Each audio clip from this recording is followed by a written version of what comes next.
Bab 786. Orang-orang yang terjebak dalam waktu. Talia berjalan di halaman, menguap saat alkohol menstimulasi otaknya, menciptakan kesadaran yang kabur, perasaan mabuk yang banyak orang minum untuk mendapatkannya. Angin dingin menerpa ujung-ujung rambut Talia saat dia berjalan, tanpa disadari, ke tengah halaman. Dia menghirup udara sejuk, ingin berbaring di halaman untuk menikmatinya. Tetapi saat Talia bersandar ke belakang, ia merasa seolah-olah tenggelam ke dalam sofa empuk. Sofa itu, selembut bantal busa memori, dengan cepat menyelimuti Talia, membuatnya mengantuk meskipun sedang musim, di mana tidur di luar bisa membuatnya masuk angin. Namun, ketika kantuk menyerang, setiap anggukan dan tatapan mata yang tajam terasa tak dapat dipercaya. Talia segera tertidur lelap. Saat kesadarannya mulai menghilang, sofa yang mengelilinginya mulai berubah. Tentakel gelap, licin, hitam pekat melilit tubuh Talia, dan daging hitam mulai melahapnya sementara dia tetap tertidur lelap, tampaknya tidak menyadari rasa sakit apapun. Kulitnya robek, berdarah, sementara saraf dan ototnya terkikis sedikit demi sedikit, bahkan tulangnya pun tak luput. Sesaat kemudian, Talia pun dilahap habis, dan monster tak kasat mata itu terus menggeliat, gumpalan daging hitam kotor berjatuhan ke tanah, yang kemudian mulai bergerak, tumbuh, dan membengkak, dengan cepat menjadi sesosok makhluk kecil, yang mengambil langkah pertamanya yang gemetar di atas rumput. Jadi masih tidak mungkin, ya. Sebuah desahan berbisik di udara. Seorang pemuda memegang kamera, mengabadikan pemandangan. Tidak peduli berapa kali diulang, tidak peduli metodenya, tidak mungkin diubah, ya. Dia menurunkan kamera di tangannya, melihat ke arah lokasi RV. Seharusnya itu sama saja. Sambil bergumam pada dirinya sendiri, dia berjalan menuju area terang namun terhenti di tempat ketika melihat pemandangan yang menyambutnya. Atap RV itu terbalik karena suatu kekuatan yang sangat besar, dan dua monster tergeletak di tanah, tidak bergerak. Di sebelah RV, seseorang sedang memfilmkan adegan ini dengan kamera. Sepertinya kamu tahu sesuatu. Luban memberi salam. Scott. Berdiri di halaman, Scott sejenak kehilangan kata-kata. Dia menatap Luban cukup lama, mencoba mencari sesuatu yang tidak biasa, namun Scott segera menyerah. Luban tampak seperti orang biasa, tidak menunjukkan tanda-tanda keanehan. Atau lebih tepatnya, anomalinya mungkin tidak dapat dikenali lagi oleh seseorang seperti Scott. Jika seseorang tidak akan memahami perubahan pada bintang atau alam semesta dari perspektif planet yang sangat kecil, bagaimana orang biasa bisa memahami perubahan semacam itu? Di sana berdiri Scott, tidak berani bergerak. Di dunia yang penuh kelainan ini, Luban merupakan orang yang paling normal, yang jika dipikirkan lebih lanjut, terasa cukup meresahkan. Mari ngobrol, makan barbeque. Luban berteriak, meletakkan kameranya. Ia membuka panggangan, menyalakan arang dengan korek api, lalu mengeluarkan daging dari lemari SRV yang terbalik, siap memasaknya begitu apinya panas. Tindakannya begitu alamiah sehingga Scott secara alamiah kembali ke sisi RV. Scott melirik kedua mayat monster itu dan bertanya ragu-ragu. Apakah ini Valeria dan Wes? Di mana James? Terbaring di sana, tapi dia sudah hampir selesai. Luban menunjuk James, yang tergeletak tak sadarkan diri di tanah, berdarah deras dari lengannya dan pada dasarnya tak tertolong lagi. Tentu saja, secara teori, Luban bisa mencoba menyelamatkan pemuda itu, seperti menulis di lengannya sesuatu seperti, terlahir cacat, ia bisa menggunakan satu tangan dengan sangat halus, yang bisa menghentikan pendarahan secara efektif. Namun Luban tahu betul bahwa kelangsungan hidup orang-orang ini bukanlah inti masalahnya. Jadi kamu sudah tahu kalau mereka akan dibunuh. Dia memandang ke arah Scott, yang duduk di sampingnya, separuh wajahnya bercahaya jingga karena cahaya api, separuhnya lagi berbayang dan redup. Ya, aku tahu mereka akan mati sejak pertama kali kita bertemu denganmu. Tidak, itu dimulai jauh sebelumnya. Kata Scott. James biasanya tidak seperti ini. Dia bijaksana, seorang pemimpin, dan menghormati orang lain. Meskipun Wes suka bermain cerdas, dia juga suka membantu. Talia adalah gadis pendiam dan introvert yang suka membaca, dan Valeria tidak sekeras kepala itu. Dia sebenarnya sangat perhatian dan baik hati. Namun begitu mereka memasuki tempat ini, datang ke Miskatonic, kepribadian mereka berubah, menjadi ekstrim dan liar, seolah-olah mereka telah menjadi orang yang sama sekali berbeda. Tentu saja, mereka semua akhirnya mati karena kekeras-kepalaan mereka tidak, bahkan jika mereka tidak mengalami perubahan kepribadian seperti itu, di tempat seperti Miskatonic, mereka pada akhirnya ditakdirkan untuk mati. Dia menatap api dan berbicara dengan santai. Itu bukan prediksi. Itu memori, kan? Luban menggunakan penjepit barbeque untuk meletakkan sepotong daging tebal di atas panggangan. Suhu tinggi menyebabkan permukaan daging langsung gosong, berdesis saat bersentuhan dengan panggangan. Melalui pembakaran yang cepat dan intens inilah sari daging terkunci, membuat permukaannya renyah dan harum, sementara bagian dalamnya tetap empuk. Benar. Scott mengangguk, sambil mengambil sepotong arang dengan santai dan menambahkannya ke api yang berkobar. Api sempat meredup sebentar, tetapi lama-kelamaan akan membakar lebih ganas. Saya sudah melalui ini berkali-kali, kita terjebak di sini, bukan di Miskatonic, tapi di festival film, terjebak dalam waktu. Maksudmu, setiap kali festival film Miskatonic dimulai, kalian semua memulai perjalanan ini, yang pasti berakhir dengan kematian semua orang. Luban meminta konfirmasi.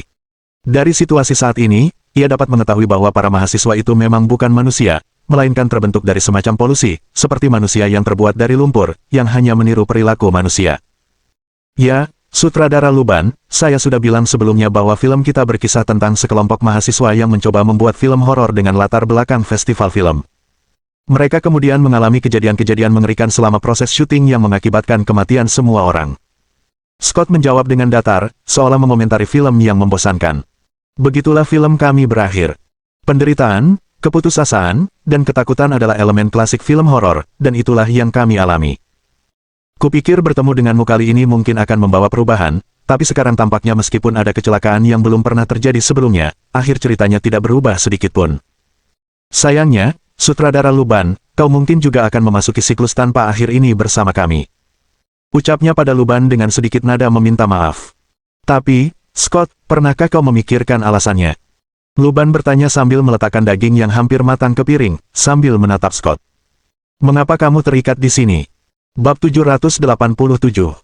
Tatapan makhluk ilahi. Luban telah merenungkan mengapa makhluk-makhluk yang melampaui penguasa kuno, meskipun memiliki tuntutan mereka sendiri, tidak akan secara pribadi menjelajah ke wilayah asing yang sesuai. Salah satu kemungkinannya ialah mereka tidak peduli. Bagi eksistensi yang melampaui bintang dan galaksi, sulit dibayangkan bahwa mereka akan peduli dengan kesedihan dan kegembiraan beberapa individu di domain asing yang kecil. Sama seperti manusia yang mempelajari semut, tetapi hanya mengamati, paling-paling menggunakan kaca pembesar untuk memfokuskan sinar matahari untuk membakar beberapa, yang mana itu sudah dianggap agak sia-sia. Kehendak agung ini mungkin tidak peduli dengan kehidupan dan kematian domain asing ini, mengendalikan yang terpilih oleh dewa hanya sebagai pengisi waktu luang, seperti bermain game clicker iseng, mengatur beberapa parameter lalu melupakannya, hanya untuk mengingatnya lagi nanti guna memeriksa kemajuannya. Akan tetapi, setelah mempelajari keadaan menyedihkan di alam mulia, Luban berpikir bahwa mungkin para eksistensi agung itu benar-benar tidak akan memperhatikan kelangsungan hidup atau kehancuran wilayah asing, tetapi bagi para penguasa kuno, mungkin situasinya berbeda. Para penguasa kuno, yang disegel oleh alam indah selama bertahun-tahun, mencoba menerobos penghalang, melarikan diri dari sangkar penjara mereka, dan menggunakan setiap kesempatan untuk mengeksploitasi keingintahuan manusia guna menjelajahi hal yang tidak diketahui, dan akhirnya berupaya membuka segel tersebut. Adapun apa sebenarnya keheningan makhluk ilahi itu, Luban belum pernah berbincang dengannya dan tentu saja tidak mengetahuinya. Namun, dia kenal dengan inkarnasi penguasa kuno seperti Bao-Bao dan Charlotte. Para dewa memiliki tujuan mereka sendiri, jadi wajar saja jika mereka ikut campur dalam proses pengembangan wilayah asing. Jadi, mengapa mereka tidak seperti The Dark One atau Bao-Bao sebelumnya, campur tangan secara langsung? Hal ini memunculkan masalah, yang menjadi kunci perenungan Luban tentang cara menyelamatkan Cuisitor. Itu adalah observasi. Luban dan yang lainnya percaya bahwa kunci penyelamatan Cuisitor terletak pada kenyataan bahwa sang pilihan dewa yang melakukan perjalanan waktu tidak secara langsung menyaksikan akhir hidup Cuisitor, dan Cuisitor sendiri telah meninggal pada saat itu, jadi wajar saja jika dia kehilangan otoritas pengamatannya saat itu juga. Oleh karena itu, selama Luban tidak menyaksikan kematian Cuisitor dengan matanya sendiri, ada kemungkinan untuk menyelamatkannya. Adapun pilihan Cuisitor di kemudian hari untuk menerima kematian dengan gagah berani, itu adalah pilihan individu masing-masing. Dari sini dapat dipahami bahwa setelah mampu melintasi waktu, yang terpilih oleh dewa memiliki kekuatan dahsyat untuk mengamati sejarah, dan sejarah yang disaksikan oleh yang terpilih oleh dewa menjadi lebih kokoh, tidak berubah, dengan dampak yang luas pada realitas. Kekuatan yang dimiliki oleh yang terpilih oleh dewa untuk melakukan perjalanan menembus waktu bukanlah sesuatu yang melekat pada diri seseorang, tetapi dianugerahkan oleh negeri sunyi. Luban punya alasan untuk percaya bahwa makhluk-makhluk perkasa itu juga pasti mampu melakukan perjalanan waktu, atau dengan kata lain, waktu adalah sesuatu yang dapat mereka manipulasi sesuka hati. Sama seperti waktu di sekitar lubang hitam yang secara bertahap berhenti, satuan ukuran yang dipahami manusia akan runtuh akibat distorsi skala astronomi, maka waktu di sekitar makhluk yang benar-benar transenden. Penguasa kuno, Tuhan tertinggi, juga pasti kacau. Oleh karena itu, para makhluk ilahi ini seharusnya memiliki kekuatan pengamatan yang lebih kuat.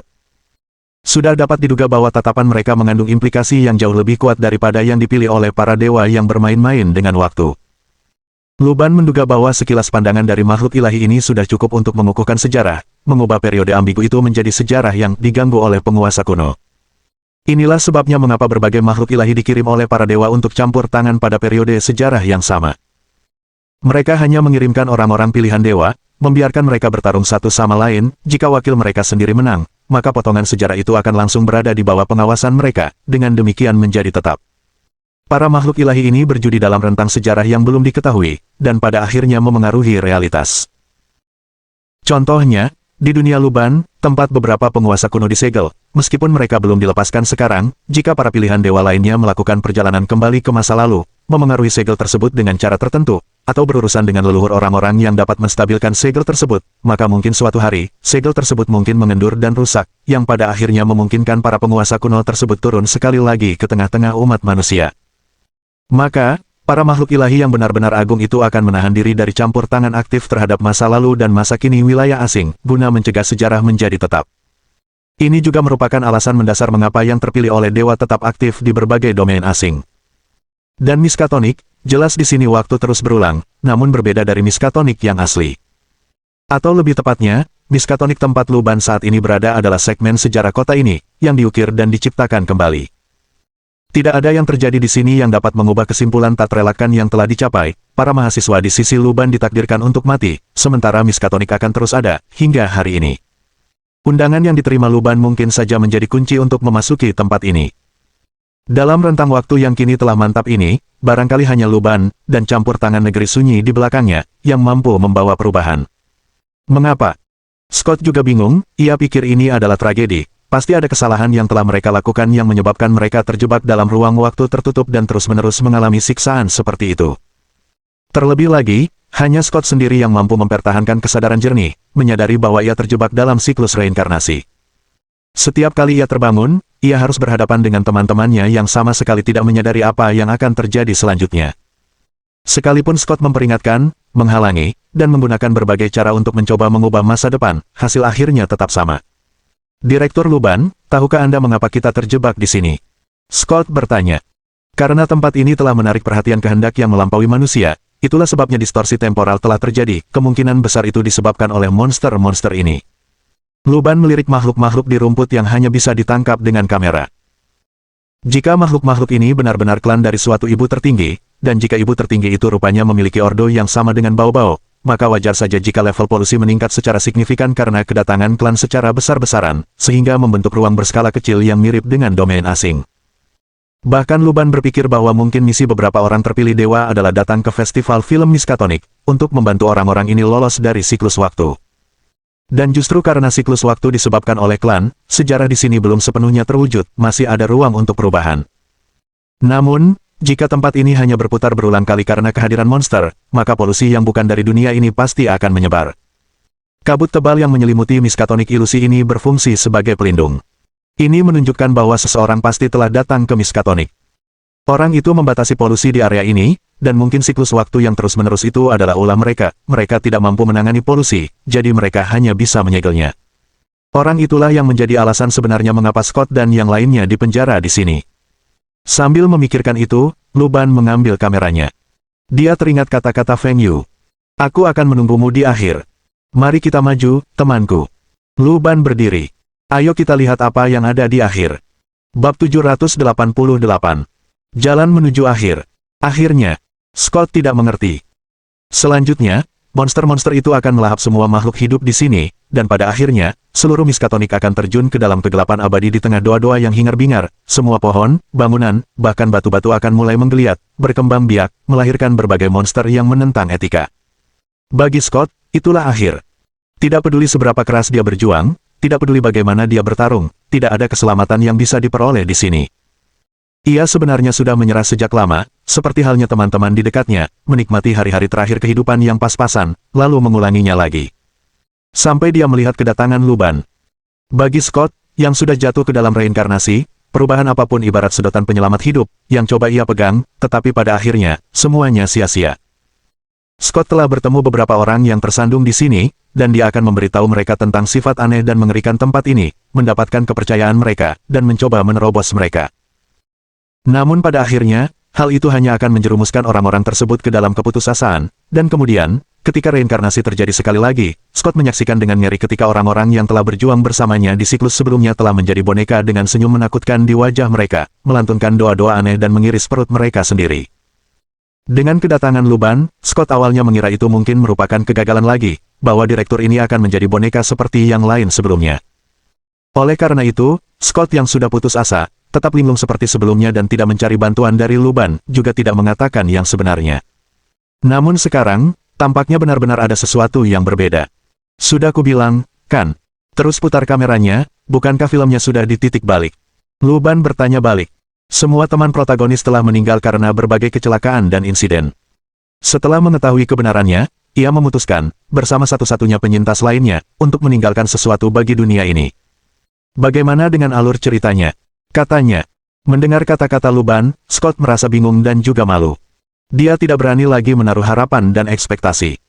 Semakin ia memendam harapan, semakin besar pula harapan yang dimilikinya, semakin besar pula keputusasaan yang akan dibawa kenyataan kepadanya. Tetapi Luban tampaknya tidak takut pada monster itu. Luban tidak menuju ke halaman rumput melainkan mengambil kotak kaset video dari pemutar dan berjalan menuju jalan. Tidak ada seorang pun di jalan. Hanya lampu jalan yang redup menerangi jalan. Lensa kamera menangkap pemandangan itu, dan Anda dapat melihat monster yang tak terhitung jumlahnya bertengger di tembok, jalan, dan atap. Monster-monster itu, bagaikan pohon yang tumbuh besar, mengayunkan cabang-cabang seperti tentakel di tubuh mereka, ingin melahap semua makhluk hidup. Orang-orang di dalam rumah hanya memandang keluar jendela dengan kaku, bersembunyi di kamar mereka untuk menghindari monster-monster ini, tetapi ini bukanlah solusi jangka panjang. Selama monster-monster ini terus berkembang biak, kota itu pada akhirnya akan mati. Akan tetapi, Luban mengabaikan monster-monster mengerikan itu dan terus berjalan lurus menuju gereja. Scott melihat sekeliling dan memperhatikan beberapa pejalan kaki di gang-gang. Mereka mengenakan pakaian tipis, seperti Zhou Changqing yang baru saja bersama mereka, tetapi mereka segera berteriak dan diterkam serta dilahap oleh monster-monster tak terlihat. Luban bersikap acuh tak acuh, dia telah tiba di pintu masuk gereja. Pintu-pintu gereja ditutup rapat. Dari dalam terdengar suara lantunan doa, dan kaca patri menggambarkan gambaran menghujat seorang santa yang jahat melahirkan monster yang buruk rupa. Luban mengetuk pintu, mendengar langkah kaki mendekat, dan pihak lain mengajukan pertanyaan. Siapa itu? Bisakah kamu membuka pintunya? Luban, memegang kamera di tangan kirinya, bertanya. Apakah kamu orang asing? Pihak lainnya bertanya lagi. Ya. Luban mengangguk. Orang luar, pergi, pergi, pergi. Pihak lain menekankan hal ini 3 kali, memperlihatkan permusuhan yang besar. Luban menjawab, dan tiba-tiba, sebuah revolver perak, testamen, muncul di tangannya. Ledakan. Detik berikutnya, pintu kayu itu melesat masuk ke dalam gereja dengan kecepatan tinggi. Scott merasa mendengar suara tulang patah. Ia melihat seseorang yang terbungkus jubah hitam terperangkap di bawahnya, tak bergerak, seolah-olah mereka sudah kehabisan napas. Di dalam gereja, Scott melihat sebuah ritual pengorbanan sedang dilakukan. Seorang perempuan berbaring di tengah altar batu, dengan sukarela mempersembahkan jantung dan darahnya sendiri. Mata berhala sang santa meneteskan air mata hitam, dan dalam pelukannya, sekelompok tentakel hitam menyerap darah wanita itu, perlahan-lahan terbentuk. Semua pemuja itu serentak menoleh ke arah pintu masuk, wajah mereka masih menampakkan senyum menakutkan. Mereka melirik ke arah temannya yang tertimpa panel pintu dan tiba-tiba mulai bergerak. Semua pemuja itu menyerbu ke arah Luban, mencabut berbagai jenis pisau dari lengan baju mereka saat mereka berlari tanpa suara menuju pintu masuk. Ini, tangkap. Luban menyerahkan kamera itu kepada Scott, lalu mengeluarkan pena perak bertuliskan, testamen, di tangan kanannya, dan dengan santai menuliskan kata-kata di panel pintu. Mampu menembakkan peluru yang kuat, tak ada habisnya dan tak ada habisnya. Lalu, dia mengangkat panel pintu. Ratatat. Dengan cara yang tak terpahami manusia, panel pintu meledak dengan serpihan kayu beterbangan, menyasar para pemuja yang mendekat. Para pemuja hanya mampu melangkah 2 langkah lagi sebelum ambruk ke tanah, tak mampu bergerak. Di gereja suci, Luban telah berhadapan dengan semua pemuja yang berdiri dalam waktu kurang dari 2 menit. Dia bahkan tidak meninggalkan satupun korban yang perlu diinterogasi. Dengan hati-hati melangkah di sekitar mayat-mayat, Luban mendekati patung dewa itu. Orang yang memimpin ritual itu telah meninggal dunia. Luban membungkuk, meletakkan tangannya di kepala, dan sejumlah kata pun bermunculan. Orang percaya yang bersemangat, bahkan rela mengorbankan nyawanya sendiri. Pengikut keberadaan yang agung, berpengetahuan luas dalam berbagai pengetahuan terkait keyakinan, bahkan memiliki sedikit kekuatan supernatural. Meninggal dengan kematian yang mengerikan, mohon jangan mengambil gambar. Untuk memperoleh kemampuan supernatural, polusinya pasti signifikan, pikir Luban, lalu menatap monster yang dengan panik menyerap darah para pemuja di tempat itu. Tanpa ragu, ia menembakkan peluru ucapan, berisi omong kosong tentang keberadaan agung ke dalam tubuhnya yang masih terbentuk. Ledakan. Tubuhnya melilit, membengkak, lalu berhenti tiba-tiba, diikuti ledakan.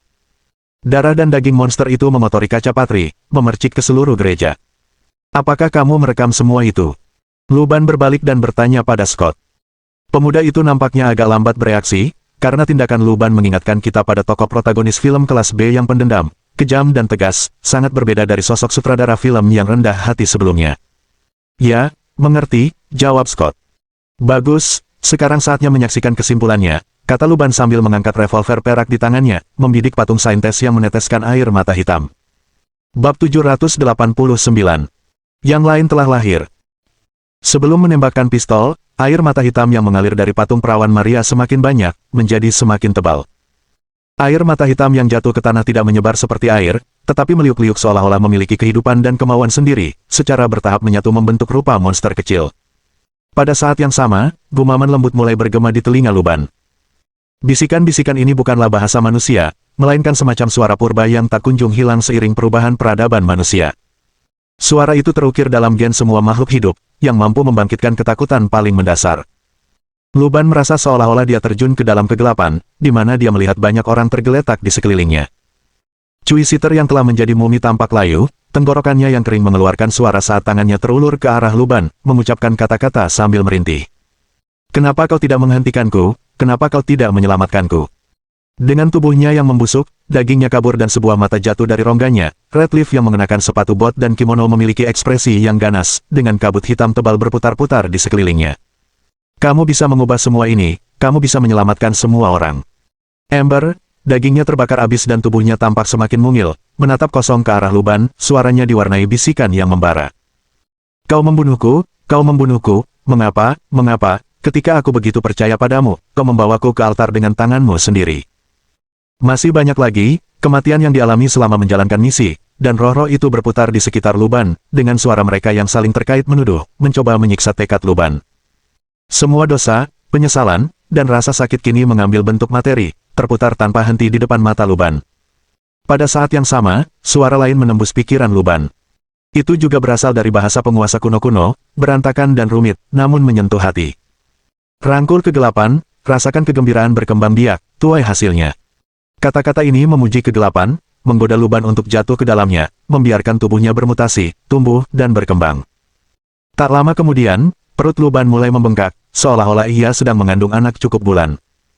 Dia merasakan sakit yang amat sangat di perutnya, disertai rasa mual yang amat sangat, dan tak lama kemudian perut Luban pun naik turun. Rasanya seperti ada makhluk hidup yang sedang berkembang di dalam, perutnya bergulung-gulung menjadi gundukan yang tidak rata, sensasi sesuatu yang terkoyak tumbuh semakin kuat. Scott menyaksikan adegan ini dan menutup mulutnya karena terkejut. Belum pernah sebelumnya dalam siklus rekurensinya ia melihat pemandangan seperti itu, namun, meskipun demikian, tangan Scott masih memegang kamera, merekam semua yang terjadi. Luban membungkuk sedikit ke depan dan kemudian, dengan kekuatan yang paling besar, melengkungkan punggungnya seolah-olah hendak mematahkan tulang punggungnya. Kresek. Terdengar suara tulang patah, dan Scott memperhatikan Luban dengan saksama. Remuk. Sesuatu meledak dari dalam perut Luban dengan suara letupan, diikuti oleh suara robekan yang mengerikan. Janin di dalam perut Luban berhasil keluar dan lahir ke dunia ini.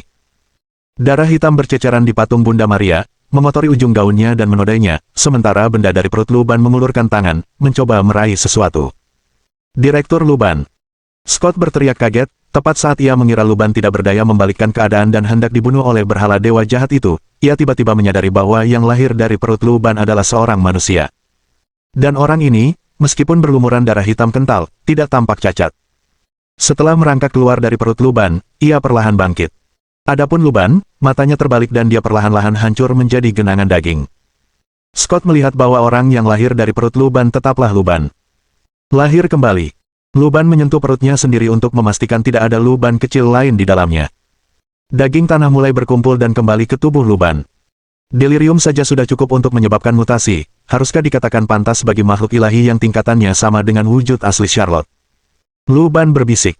Ia mengangkat tangannya dan membentuk revolver perak, testamen, di telapak tangannya, dengan tegas menembak ke arah patung Bunda Maria yang menangis.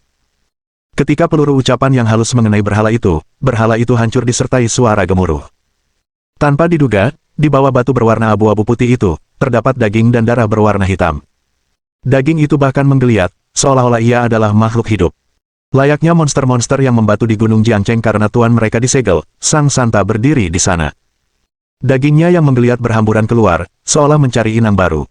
Tampaknya inilah alasan kota ini terperangkap dalam siklus kelahiran kembali. Tanpa ragu, Luban menghabisi potongan daging itu dengan cepat. Delirium di telinganya berkurang drastis, tetapi masih ada bisikan-bisikan seperti angin yang menyapu telinganya, datang dari segala arah. Setiap berhala dewa di kota ini tampaknya menjadi sumber penciptaan pengikut dewa jahat.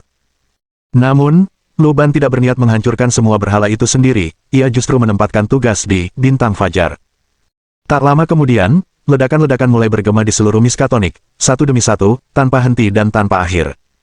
Luban melihat para pemain di jalanan membawa berbagai benda dan mengamuk, menjarah, serta membakar di mana-mana. Bersembunyi di rumah, para penduduk tidak tahu harus berbuat apa, sementara satu demi satu gereja dihancurkan oleh palu, para pengikut dan pemainnya berkelahi di dalamnya. Berhala-berhala dilalap api, dan air mata hitam terus menguap menjadi kabut di tengah kobaran api yang dahsyat. Karena tugas awal yang diberikan Luban kepada para pemain adalah eksplorasi dan karena tempat ini memang agak aneh, kemajuan para pemain pun lambat. Akan tetapi, saat Luban mengubah tugasnya menjadi menghancurkan berhala-berhala di gereja-gereja dan berhadapan dengan para penganutnya, sifat permainan pun berubah. Banyak pemain yang tekanan darahnya meningkat selama memecahkan teka-teki, dan merasa ingin melempar kontroler mereka karena frustrasi, tetapi begitu bar kesehatan bos terungkap, hal itu tidak lagi berpengaruh pada nasibnya. Dan para pemain adalah makhluk yang paling kacau, tak peduli konsekuensinya atau apakah itu NPC. Selama mereka memegang senjata di tangan dan lawan memiliki bar kesehatan, sulit untuk menahan diri untuk tidak menyentuhnya. Dapat dikatakan bahwa Luban kini telah mencabut pengekangan terakhir pada para pemain, sehingga makhluk-makhluk yang tidak takut mati ini secara alami mulai membangkitkan kegembiraan di dunia ini. Scott mengikuti di belakang Luban dengan kameranya merekam segalanya. Dia tidak menyangka akan menyaksikan pemandangan seperti itu suatu hari. Monster-monster yang menakutkan dan tak tertahankan itu sebenarnya sedang dikalahkan oleh sekelompok manusia. Dan Luban, yang memimpin di garis depan, tiba di alun-alun kampus Universitas Miskatonic, tempat berdirinya sebuah berhala dewa yang menjulang tinggi. Hanya dengan pandangan sekilas, Luban mengerti bahwa ini adalah sumber mutasi Miskatonic. Bab 790. Berhala Ilahi Dewi Kesuburan Kegelapan. Patung tinggi ini persis seperti yang dipajang di gereja-gereja, dibentuk menyerupai bentuk unik perawan Maria. Namun, melalui lensa true sight, bagian luar patung itu terbuat dari batu, sementara bagian dalamnya terus-menerus menggeliat dengan daging merah tua.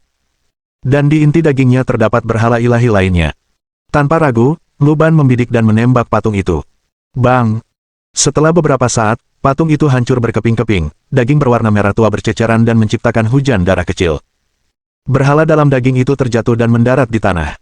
Luban memperhatikan rerumputan dan tanaman berwarna kuning tua mulai tumbuh di sekitar patung. Tanaman-tanaman ini menggeliat seperti cacing. Dia mengulurkan tangan dan mengambilnya. Bagian berhala yang menyentuh tanah telah menjadi kental, seolah-olah itu adalah daging makhluk tertentu. Mengangkat berhala itu seperti merobek gumpalan dari kulit, area kontaknya kabur seperti luka. Dari retakan yang kotor itu, benda-benda putih kecil yang tak terhitung jumlahnya, mirip telur serangga, merembes keluar. Begitu menyentuh tanah, telur-telur serangga ini mulai menetas, dengan cepat berubah menjadi cacing putih. Cacing-cacing itu memakan tanah yang terkorosi dan, dalam sekejap mata, mulai membelah dan berkembang biak. Luban dengan serius menginjaknya seperti seseorang menginjak tumpukan kotoran sapi. Dia lalu dengan menyesal mengalihkan pandangannya ke patung di tangannya. Titik di mana patung itu menyentuh tangan Luban mulai mengalami perubahan. Luban dapat merasakan sel-sel kulitnya di titik kontak mulai membelah dan berkembang biak, proliferasi yang luar biasa mirip dengan sel kanker yang menyerap nutrisi dari sekitarnya. Sel-sel yang baru lahir itu memiliki silia yang terus-menerus menggeliat, menyebabkan pertumbuhan bulu halus dan bergelombang di telapak tangan Luban. Mungkin inilah yang dimaksud novel-novel horor dengan rambut yang tumbuh pada mayat. Tubuh yang membusuk itu diserbu oleh polusi dan erosi, menyebabkan sel-sel yang tadinya mati mulai berkembang biak kembali, sehingga muncullah bulu-bulu halus tersebut. Di balik bulu halus itu, kehidupan baru sedang berkembang. Hanya dalam sentuhan singkat, telapak tangan Luban mengalami evolusi kehidupan. Akan tetapi, karena itu adalah tangan Luban sendiri, dia jelas tidak bisa membiarkan benda itu terus tumbuh. Maka ia pun meletakkan patung itu di tanah dan membersihkan tangannya. Setidaknya, dia telah memusnahkan peradaban yang masih berada di zaman batu. Sementara itu, tangan kanan Luban muncul dengan pena baja perak, testamen. Ia berpikir sejenak, lalu meletakkan tangannya kembali pada patung itu, dan kata-kata yang tak terhitung jumlahnya pun muncul. Namun, kata-kata ini bukan hanya dalam bahasa yang dipahami Luban. Masih banyak lagi yang tidak bisa ia pahami, bahkan mungkin Silent Lens pun tidak mampu menerjemahkannya. Teks-teks dari peradaban yang telah lama punah, lenyap dari keberadaan, tampaknya juga terkandung dalam berhala ini. Yang gelap, berhala Dewi Subur. Jangan mencoba untuk mengerti, rasakan, dengarkan. Melambangkan kekuasaan atas kesuburan dan pertumbuhan, hanya butuh sesaat untuk membuat dunia berkembang. Memberikan pengorbanan kepadanya dapat memanggil klan dengan eksistensi yang agung. Berhati-hatilah ketika berkomunikasi dengan Tuhan Yang Maha Esa, kegilaan adalah salah satu hasil yang lebih baik. Berhala itu bagaikan kumpulan kabut, terbentuk dari nebula daging tipis. Di dalam kabut, banyak tentakel hitam pekat yang mengerikan dan rahang besar penuh gigi muncul dan menghilang. Di dasar kabut, fondasi berhala itu, terdapat kuku-kuku kasar seperti kuku kambing. Ia tampak seperti nenek moyang monster-monster yang bersembunyi di Miskatonic, tetapi setelah menatapnya sejenak, Luban merasa matanya mulai bengkak dan gatal.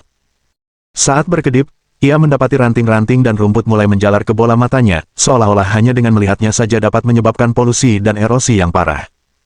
Untungnya, Luban segera hancur menjadi daging dan berkumpul kembali, menyatukan polusi ke dalam tubuhnya.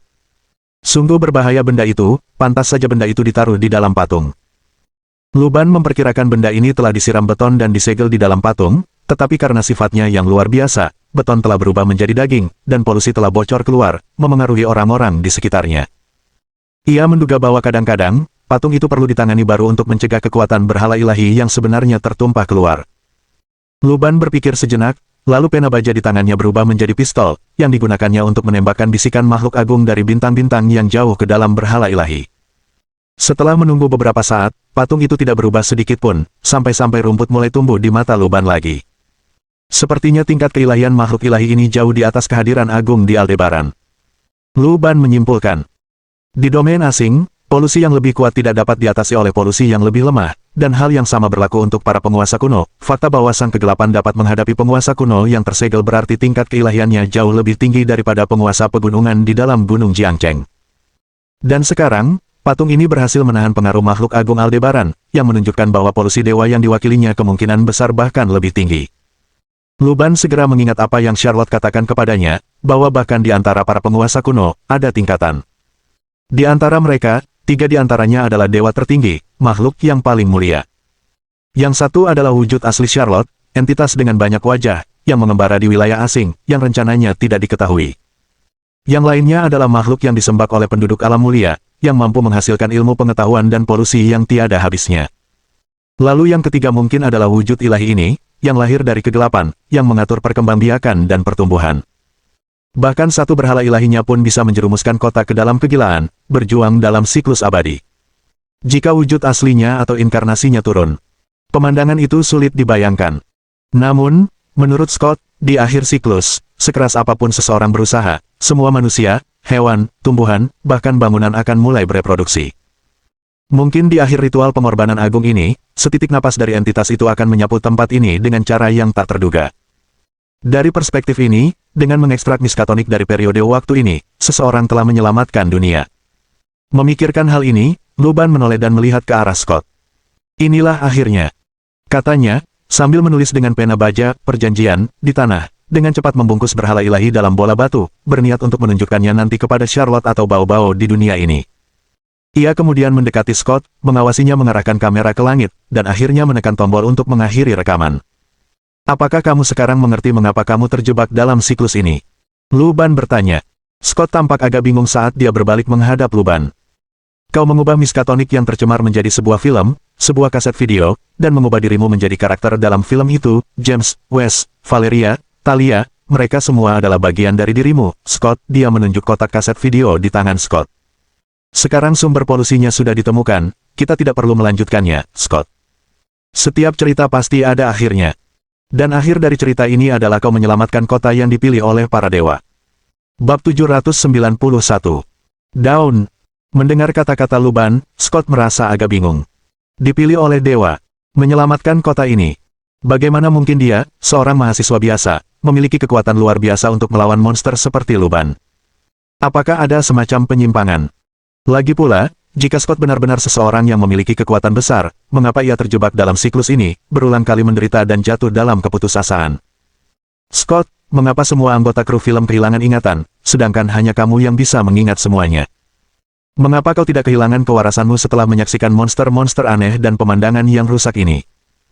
Mengapa monster-monster itu tidak menyerangmu, dan kamu bisa berjalan dengan aman di Miskatonic, merekam semua ini dengan kameramu?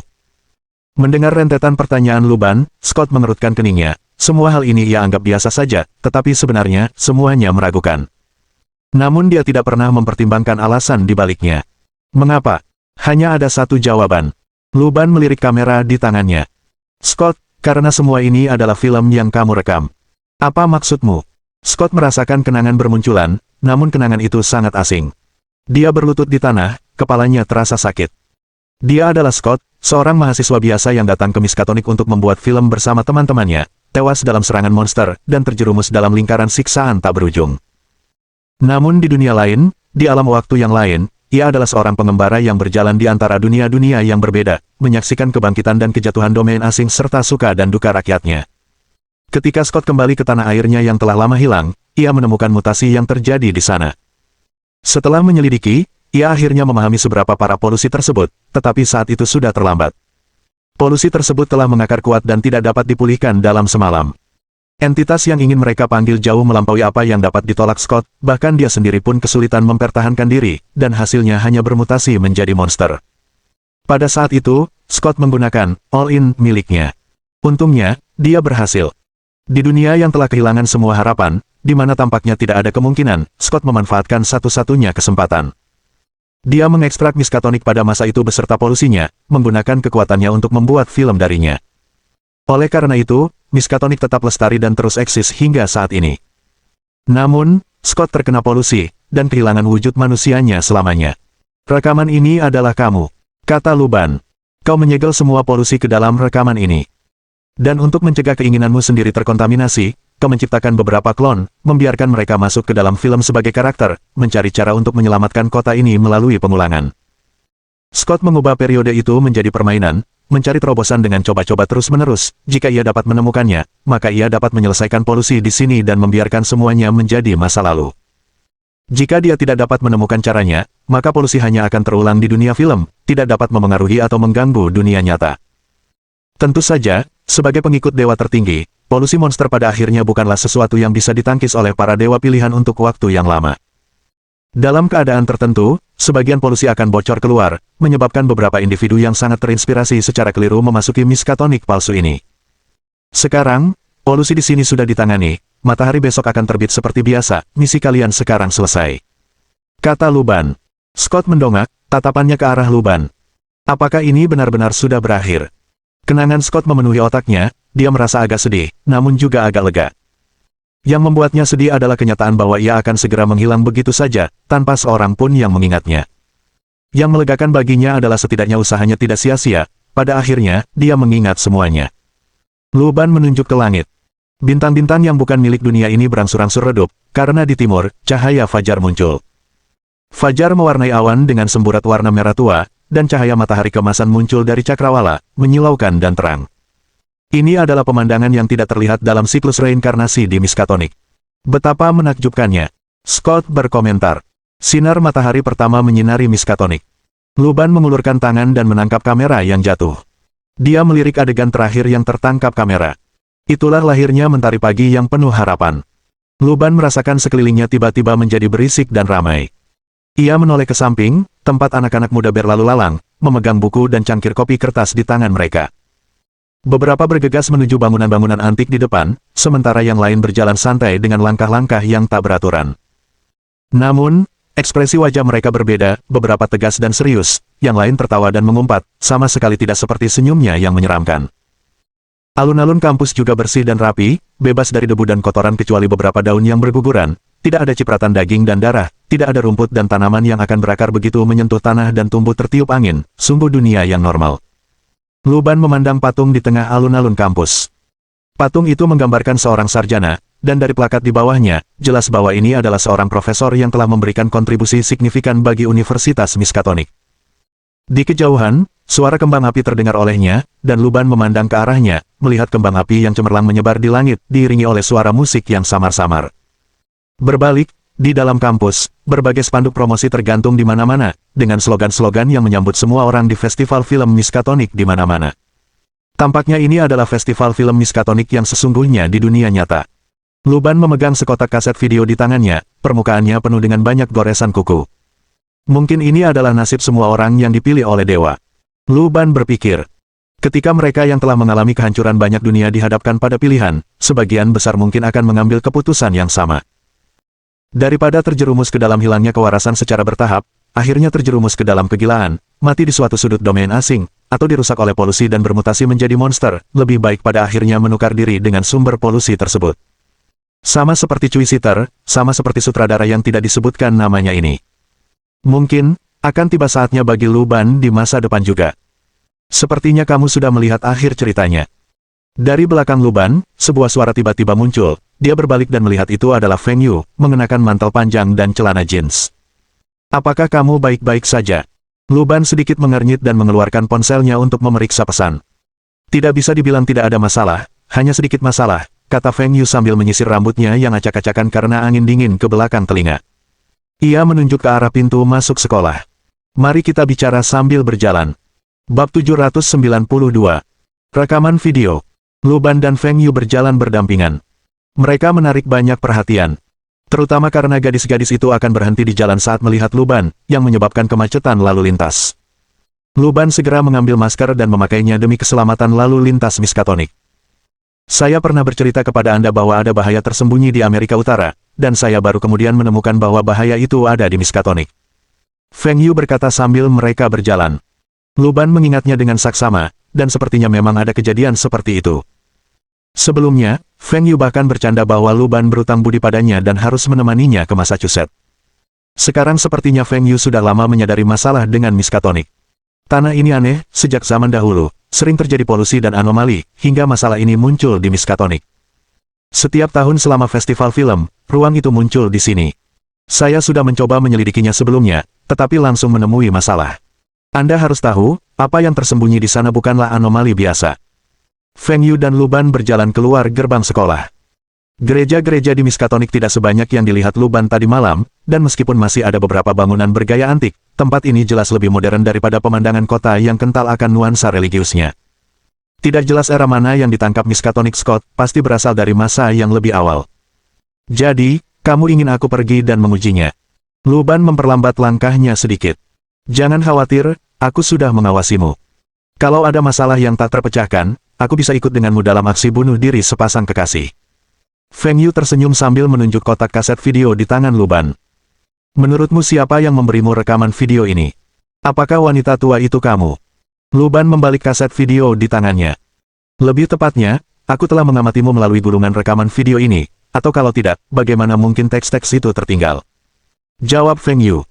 Meninggalkan petunjuk teks begitu saja memang sulit, tetapi untuk adegan dalam film, Feng Yu hanya perlu menemukan stok film yang sesuai dan kemudian meninggalkan teks di atasnya. Demikian pula, jika dia ingin menambahkan sesuatu, dia cukup menambahkannya langsung ke dalam stok film. Tetapi stok film ini jelas ditinggalkan oleh yang dipilih oleh para dewa dan memiliki sifat luar biasa tertentu, yang mencegah perubahan yang sewenang-wenang. Luban menatap rekaman video di tangannya, banyak kata bermunculan. Selamat datang di Festival Film Miskatonic. Festival Film Miskatonic adalah karnaval bagi para penggemar film khusus, pesta horor, thriller, dan imajinasi yang diadakan di sini.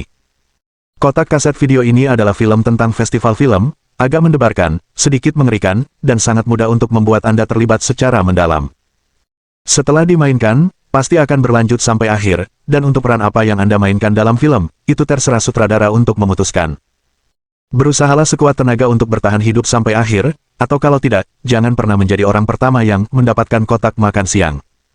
Setiap rumah punya rekaman video yang tidak boleh dilihat anak-anak, dan ini salah satunya. Kaset ini telah menjadi barang luar biasa karena polusi dari penguasa kuno yang terkandung di dalamnya. Kalau kaset ini diputar, maka orang-orang di sekitar akan ikut terhisap ke dalamnya, membuat mereka merasakan sensasi menonton film horor, dan satu-satunya cara agar mereka bisa lolos adalah dengan menonton film tersebut hingga selesai. Mengenai apa yang akan menjadi rencananya sekarang setelah berhala dewa-dewi ibu tinggi telah disingkirkan, Luban tidak begitu yakin. Dia menyimpan pita itu dan kemudian mengeluarkan bola yang terbungkus batu. Lalu ada ini, bagaimana kita harus mengatasinya? Berhala dewa yang terbungkus batu itu masih mengikis dunia luar, dan hanya dalam waktu sesingkat itu, Luban telah menemukan lumut aneh berwarna ungu tua yang tumbuh di celah-celah batu, ia pun bergegas membersihkannya. Ini mudah, kita temukan domain asing yang sudah hancur, lalu lemparkan ke sana, kata Feng Yu sambil mengulurkan tangan ke arah Luban. Luban menggenggam tangannya yang agak dingin, dan sesaat kemudian, ia merasakan suara-suara di sekitarnya menghilang, dan warna-warna menyilaukan menyelimuti dirinya dan Feng Yu. Ketika mereka tersadar, mereka sudah diselimuti oleh matahari terbenam. Apakah ini, kota senja? Luban mengonfirmasinya, pemandangan bobrok dan matahari terbenam abadi itu memang milik kota senja, wilayah asing tempat tinggal orang-orang bermata empat. Dia ingat bahwa dia pernah menyebarkan beberapa keyakinan di sini di masa lalu, dan bertanya-tanya bagaimana situasinya sekarang. Tempat ini telah sepenuhnya hancur, Feng Yu menunjuk ke arah depan. Luban menemukan bahwa ini adalah tempat di mana dia awalnya mewujudkan taman hiburan misterius, dan kebetulan membawa sekelompok orang bermata empat bersamanya. Jika dia ingat dengan benar, seharusnya ada beberapa reruntuhan di dekatnya. Reruntuhan itu memang masih ada. Namun, tempat itu telah mengalami perubahan signifikan dibandingkan dengan ingatan Luban. Sebelumnya, bangunan itu merupakan sisa dari era lampau, yang sudah dalam kondisi rusak dan hanya tersisa gubuk-gubuk rendah. Namun kini, reruntuhan itu jelas telah dibangun kembali, skalanya telah meluas secara signifikan, dan tempat Luban mendirikan taman hiburan itu bahkan telah menjadi alun-alun pusat kota yang besar. Bisa dibayangkan bahwa kota sebesar ini pasti dihuni oleh banyak penduduk, mungkin kota itu menjadi pusat politik dan budaya kota senja setelah Luban pergi. Namun sekarang sudah hancur. Bahkan mayat-mayat telah berubah menjadi debu, bangunan-bangunan yang dulunya megah kini hanya tersisa menjadi puing-puing, ditumbuhi rumput liar, tak bernyawa, dan sunyi. Jika memang karena perang, kota ini seharusnya diduduki oleh para pemenang. Namun, kini tak seorang pun terlihat, dan alam liar di sekitarnya luas dan kosong. Luban menduga bahwa suatu peristiwa yang sangat aneh mungkin telah menyebabkan kehancuran senyap seluruh kota. Kota senja sudah menjadi wilayah asing yang hampir senja, penuh dengan polusi berat yang tak seorang pun mampu tangani. Para dewa pilihan mereka akhirnya tak mampu mencegah bencana itu. Mereka mencoba memanggil makhluk ilahi baru, jadi setelah upacara pengorbanan, masa lalu, masa kini, dan masa depan seluruh wilayah asing menjadi persembahan yang dipersembahkan kepada dewa tersebut. Tentu saja, itu tidak memberikan keselamatan bagi tempat ini, desah Feng Yu. Meskipun kota senja merupakan negara musuh bagi domain asing tempat Luban tinggal, dan dia pernah bertarung melawan orang-orang bermata empat itu, kepunahan total sebuah peradaban yang masih bertahan meninggalkannya dengan perasaan sunyi yang dingin. Dan siapakah dewa yang mereka panggil? Tanya Luban. Feng Yu tidak menjawab tetapi menunjuk ke langit. Luban mendongak dan melihat dalam senja abadi itu, api biru kehijauan membelah langit, seolah muncul dari balik cakrawala dan jatuh ke sisi lain. Di celah-celah bumi, gas hijau menyebar, tampaknya siap melahap seluruh planet. Bab 793. Apa hubungan kehancuranmu denganmu? Api ini meletus seperti gunung berapi dari kedalaman bumi yang paling dalam, dan tidak seperti api biasa yang menghasilkan bayangan. Api ini, meskipun menyala dengan sangat ganas, tidak dapat membawa kehangatan apapun, hanya aroma kematian dan pembusukan yang berkelok-kelok di dalamnya. Saat menyaksikan api hijau pucat ini, Luban merasakan pikirannya dibanjiri dengan gambaran yang tak terhitung jumlahnya. Asap hijau redup mengepul dari api itu, menembus jauh ke dalam inti planet melalui celah-celah di permukaan, mewarnainya dengan warna hijau yang sama. Kemudian, pilar-pilar cahaya hijau redup itu akan kembali menyembur dari setiap sudut tanah, menyebabkan semua kehidupan di sekitarnya layu dan mati, sementara bebatuan pun mengalami korosi dan bermutasi. Setelah seluruh materi planet terkorosi, api akan padam tanpa suara, tidak meninggalkan apapun kecuali dunia yang sunyi, sebuah batu nisan tersendiri di kosmos. Darah merah tua mengalir dari lubang hidung, mata, sudut mulut, dan telinga Luban. Otaknya telah mengalami kekacauan beberapa saat sebelumnya, butuh beberapa waktu baginya untuk menahan cairan cerebrospinal yang mendidih dan tak terkendali, dan baru kemudian matanya, yang tadinya berputar ke belakang, akhirnya kembali normal. Apakah ini juga seorang penguasa kuno? Tidak, statusnya seharusnya lebih tinggi daripada para penguasa kuno, tapi tidak setingkat Charlotte dan yang lainnya. Tanya Luban. Dewa luar berada di atas penguasa kuno dan merupakan makhluk yang paling dekat dengan esensi dunia ini, mereka juga merupakan sumber dari semua polusi. Jawab Feng Yu. Ini salah satunya, tetapi ia tidak tertarik pada doa-doa remeh manusia, juga tidak tersegel, sehingga hanya sedikit orang yang menyadari keberadaannya. Ada yang mengatakan ia adalah penari kediaman Tuhan Yang Maha Esa, dengan kobaran api sebagai tariannya yang bergoyang, tetapi bagi kebanyakan manusia, menyaksikan kobaran api ini berarti datangnya kiamat. Makhluk-makhluk seperti itu, yang acuh tak acuh terhadap kebaikan dan kejahatan, hanya mengikuti keinginan mereka sendiri, berpindah antar bintang, menyerap apa yang mereka butuhkan. Mengenai konsekuensinya, mereka berada di luar jangkauan perhatian para dewa luar ini. Mungkin seperti api hijau pucat ini, mungkin ia hanya menarik energi dari planet-planet, dan ketika energi inti sebuah planet habis dan mendingin, transformasi yang akan dialami peradaban di planet itu kemungkinan besar tidak pernah ia rencanakan. Jika penciptaan pembantaian dan penghancuran peradaban oleh makhluk jahat di domain asing melambangkan niat jahat, maka tindakan para makhluk ilahi ini sama sekali tidak disertai emosi. Ini menegaskan bahwa pepatah, pemusnahanmu tidak ada sangkut pautnya denganmu. Ketidakpedulian seperti itu adalah tema dominan di antara para penguasa kuno, dan mereka yang seperti Charlotte atau si kegelapan, yang berjalan di antara manusia, dengan cermat mempersiapkan tujuan mereka sendiri, adalah makhluk yang benar-benar langka. Tentu saja, penguasa kuno bebas, jadi munculnya situasi seperti itu adalah hal yang wajar. Kau bisa menempatkan berhala ilahi ini di sini, planet ini sudah kehilangan masa depannya, dan dewa luar di atas kita akan sepenuhnya mencerna tempat ini dalam waktu sekitar 3.000 tahun, kau tak perlu khawatir berhala ini akan menyebabkan kerusakan apapun. Feng Yu menunjuk ke tanah di depan. Lu Ban merenung sejenak. Berhala ini melambangkan Tuhan yang mengawasi reproduksi dan kesuburan, ia dapat merusak semua benda yang disentuhnya, menyebabkannya berkembang biak dan bermutasi. Menempatkannya di hutan belantara kemungkinan besar berarti tanah tandus itu akan kembali melahirkan kehidupan yang menyimpang. Barangkali pada awal mula alam semesta, di dunia yang mati, melalui kekuasaan Tuhan Yang Maha Esa inilah kehidupan cemerlang lahir. Akan tetapi, kekuatan yang ada di sini pada akhirnya hanyalah sebuah berhala ilahi, dan pada akhirnya, api hijau yang membentang di langit akan melahap segalanya. Lu Ban mengeluarkan batu itu dan menaruhnya di tanah. Batu itu terkorosi parah. Begitu tanaman yang menggeliat di celah-celahnya menyentuh tanah yang keras, mereka mulai menyebar dan tumbuh, dengan cepat menutupi tanah yang retak dengan rumput yang rimbun. Namun rumput ini tidak berwarna hijau, melainkan ungu tua yang bercampur merah tua, bergelombang seperti rumput laut di laut dangkal. Mungkin sebelum kehancuran planet ini, kehidupan baru akan muncul di sini, dan karena polusi dari berhala, kehidupan itu mungkin mengalami evolusi yang biasanya memakan waktu jutaan tahun, dan di ambang kehancuran, sebuah peradaban dapat muncul.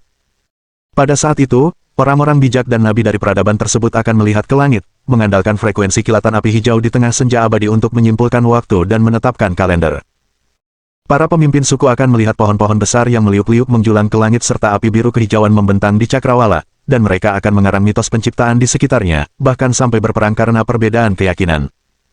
Para pencari ilmu akan mencoba menjelajahi misteri langit dan kehidupan, mempertanyakan asal-usul dan tujuan mereka. Mereka akan menyelami kosmos sekaligus menyelidiki di bawah permukaan bumi, dan mungkin menemukan diri mereka berkonflik dengan kekuatan-kekuatan agama yang bodoh dan rela dibakar hidup-hidup karenanya. Dan semuanya itu, segala sesuatu yang dicakup oleh peradaban ini, pada akhirnya akan terlupakan di tengah-tengah api hijau itu, tak seorang pun mengingatnya. Inilah peradaban domain asing. Lu Ban mendesah pelan.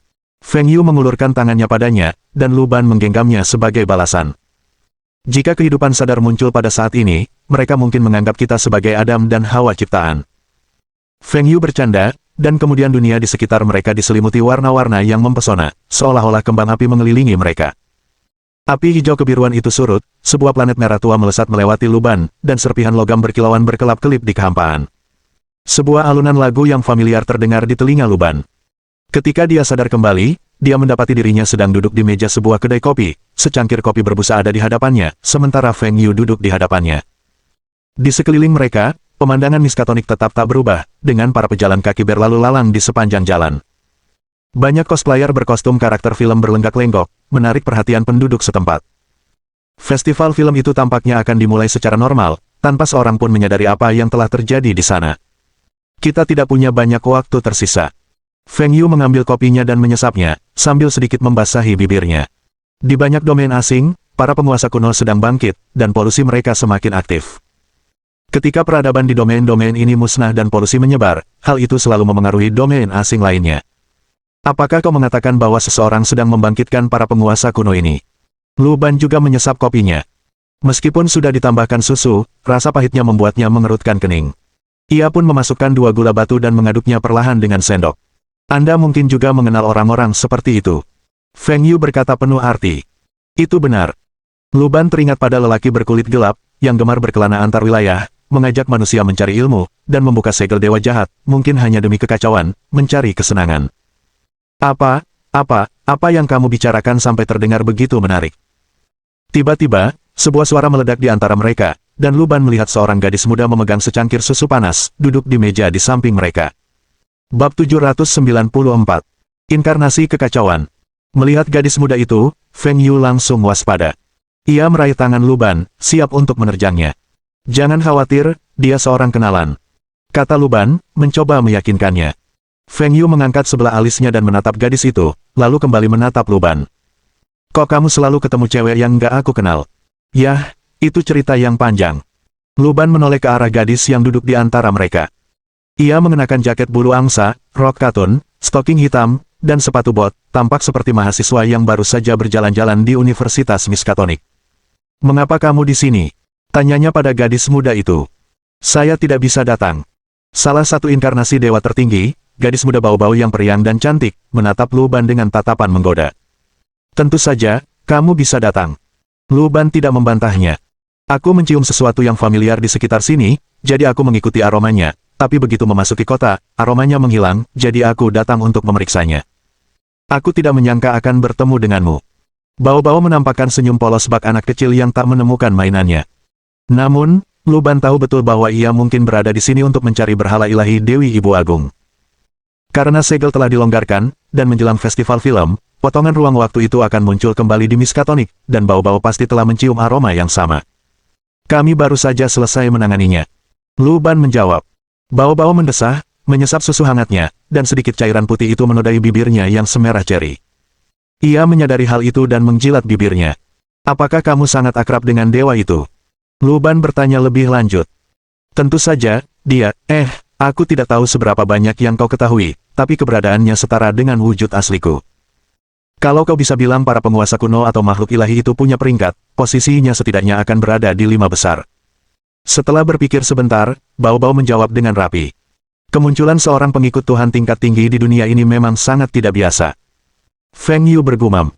"Wilayah asing ini masih menyimpan banyak rahasia yang tidak kau ketahui, hehe, kau seharusnya berterima kasih padaku, karena di sudut-sudut yang tidak kau ketahui, aku terus-menerus bertarung melawan orang-orang itu untuk melindungi keselamatanmu." Bau-bau berkata, seolah-olah memancing rasa terima kasih. Tentu saja, Luban tidak akan mempercayai kata-katanya. Sekalipun ia benar-benar mengurus beberapa karakter dalam kegelapan yang dapat mengancam dunia ini, itu jelas bukan demi Luban, itu murni untuk kesenangannya sendiri. "Baiklah, terima kasih banyak untuk itu," Luban menjawab. "Tidak tulus, dikurangi 10 poin dari kasih sayang." Bau-bau menatap Luban dengan sedikit jijik. "Apakah awalnya ada lebih dari 10? Luban membalas. "Kamu ingin tahu berapa jumlahnya?" Bau-bau mencondongkan tubuhnya sedikit ke arah Luban dan bertanya dengan nada menggoda. "Sampai kapan kalian berdua akan saling menggoda?" Feng Yu mengambil kopinya dan meletakkannya lagi, menghasilkan suara renyah saat gelas bertabrakan. "Wah, wanita ini mengerikan. Apa kau selalu berurusan dengan wanita seperti itu? Aku bisa mengerti kenapa pikiranmu sering bermasalah sekarang," kata Bau-bau seolah sangat ketakutan. Namun dia tidak terus menggodanya, dan meletakkan susu panas itu. Orang itu suka meninggalkan jejak di mana-mana. Baginya, semakin kacau dunia, semakin bahagia dia, lagi pula, representasinya adalah kekacauan. Dunia jatuh ke dalam kekacauan, dan dia tumbuh lebih kuat. Sebagai alter ego dari keberadaan itu, jika dunia menjadi semakin kacau, bukankah kau juga akan diuntungkan? Tanya Feng Yu, menyadari implikasi dari kata-kata Bau-bau. "Memang benar, tapi kekacauan yang kita cari berbeda." Bau-bau perlahan memutar cangkir susu di depannya, menyebabkan cairan di dalamnya bergoyang pelan. "Ambil contoh si gelap. Yang ia dambakan adalah penderitaan dan kesulitan yang dibawa oleh pengetahuan. Ia senang melihat keadaan buruk umat manusia setelah mereka menanggung pengetahuan yang seharusnya tidak mereka miliki, dan ia lebih menyukai kekacauan yang ia ciptakan dengan tangannya sendiri. Sedangkan teman dari ibu kota terbengkalai, dia lebih suka menanggung kekacauan, atau lebih tepatnya, keseimbangan kekacauan. Ketika sebuah geng di ibu kota terbengkalai menjadi terlalu kuat, dia akan turun tangan. Dia paling menyukai arus kekacauan yang tak berujung dan terus-menerus. Dan aku." Bau-bau meneguk susu lagi. "Kekacauan yang kucari di dunia ini berada di dimensi yang berbeda. Bagiku, keberadaan, perjuangan, penderitaan, dan rasa sakit umat manusia yang berkelanjutan di sini adalah sumber kekacauan terbaik." Kedengarannya seperti orang yang suka mempermainkan perasaan orang lain, komentar Feng Yu. "Hehe, kamu bebas bilang begitu kalau mau. Malah, aku senang melihat prasangka buruk terhadapku," katanya sambil tersenyum riang. "Baiklah, kami sudah menangani anomali di sini, jadi kalian bebas pergi sekarang," tambah Feng Yu. "Tidak apa-apa, aku punya banyak waktu, aku bisa menghabiskan waktu bersama kalian sedikit lebih lama, kata Bao Bao, mengabaikan isyarat dalam kata-kata Feng Yu. Itu juga bagus. Lu Ban tidak menolak. Baginya, menghadiri festival film di Universitas Miskatonic juga merupakan pilihan yang baik, dan ia senang bisa mendapatkan lebih banyak pengetahuan tentang penguasa kuno dari Bao Bao. Dalam pandangannya, buih dalam kopi itu pun berangsur-angsur berubah, meliuk, membentuk tulisan dingin dan acuh tak acuh dari negeri sunyi. Persyaratan tugas pengaruh jaringan sihir, 5.506.332 per 10 juta. Jumlah ini mengejutkan Lu Ban karena sebelumnya, pengaruh jaringan sihir hanya ribuan. Namun, setelah para pemain ini menjelajahi Miskatonic, pengaruhnya tiba-tiba meningkat menjadi 5 juta. Tampaknya cara terpenting untuk meningkatkan pengaruh jaringan sihir adalah dengan membiarkan para pemain menjelajahi hal yang tidak diketahui melalui bintang pagi. Kalau dipikir-pikir lagi, itu masuk akal. Komposisi jaringan sihir adalah pengetahuan, dan fragmen jaring sihir, Lu Ban tidak memiliki fondasi pengetahuan sejak awal, sepenuhnya bergantung pada eksplorasi para pemain. Jika para pemain terus mengeksplorasi tugas-tugas yang telah dialami atau dimunculkan oleh Lu Ban, maka pengetahuan di dalam jaringan sihir pasti akan sulit melampaui batasan Lu Ban sendiri. Untuk memperluas jaringan sihir dan meningkatkan pengaruhnya, seseorang harus memasukkannya dengan sejumlah besar pengetahuan untuk membentuknya. Menyadari hal ini, Lu Ban semakin bersemangat untuk menghadiri festival film bersama Bao Bao. Meskipun tidak ada tugas terkait di festival film Miskatonic, dengan kekuatan Lu Ban saat ini, ia lebih dari mampu mengubah pengalaman dan kejadian masa lalunya menjadi sebuah permainan. Pada saat itu, dia bahkan dapat membiarkan pemain biasa mencobanya, menjelajahi kota itu dan meningkatkan pengaruh jaringan sihir. Mengalihkan pikirannya dari jaringan sihir kembali ke masa sekarang, Lu Ban melirik Feng Yu, yang ekspresinya agak serius, seolah-olah dia masih menyimpan permusuhan terhadap Bao Bao. Dia lalu menatap Bao Bao, gadis muda yang cantik, yang tampak penuh harap. Haruskah kita pergi? Bab 795. Tepat untukku. Kenapa kau berdiri begitu jauh? Lu Ban menatap Feng Yu, yang menjaga jarak, dan bertanya. Dengan begini, jika terjadi sesuatu yang tidak terduga, aku bisa kabur secepatnya. Feng Yu menyatakannya dengan nada datar. Dia terus memusatkan pandangannya pada gadis cantik kampus di samping Lu Ban. Bao Bao tampak riang saat dia melihat ke sekeliling, membeli makanan ringan di sana, dan ingin meninggalkan foto di sana, seperti seorang gadis muda yang sedang berbelanja dengan pacarnya. Untungnya, demi keselamatan lalu lintas Miskatonic, Lu Ban masih setia mengenakan masker, mencegah orang lain mengenalinya.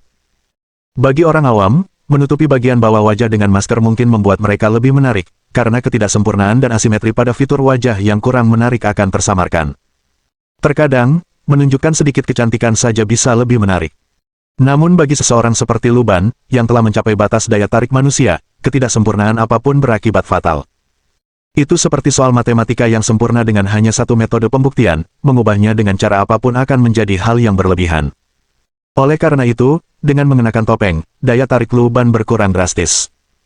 Setelah berjalan selama 10 menit, hanya 3 gadis yang begitu teralihkan sehingga mereka hampir tersandung, entah menabrak tiang atau hidran kebakaran. Memang suatu alasan untuk merayakan. Lebih dari Lu Ban, Bao Bao lah yang menarik perhatian kebanyakan orang.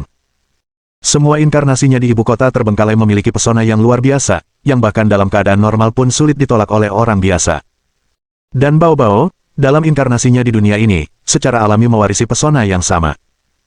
Berbeda dengan daya tarik wanita dewasa, Bao Bao memancarkan keremajaan dan kepolosan seorang gadis muda, seperti anak kucing lucunan berwarna-warni yang tiba-tiba muncul di sampingmu saat kau berjalan menyusuri jalan setapak hutan di pagi hari.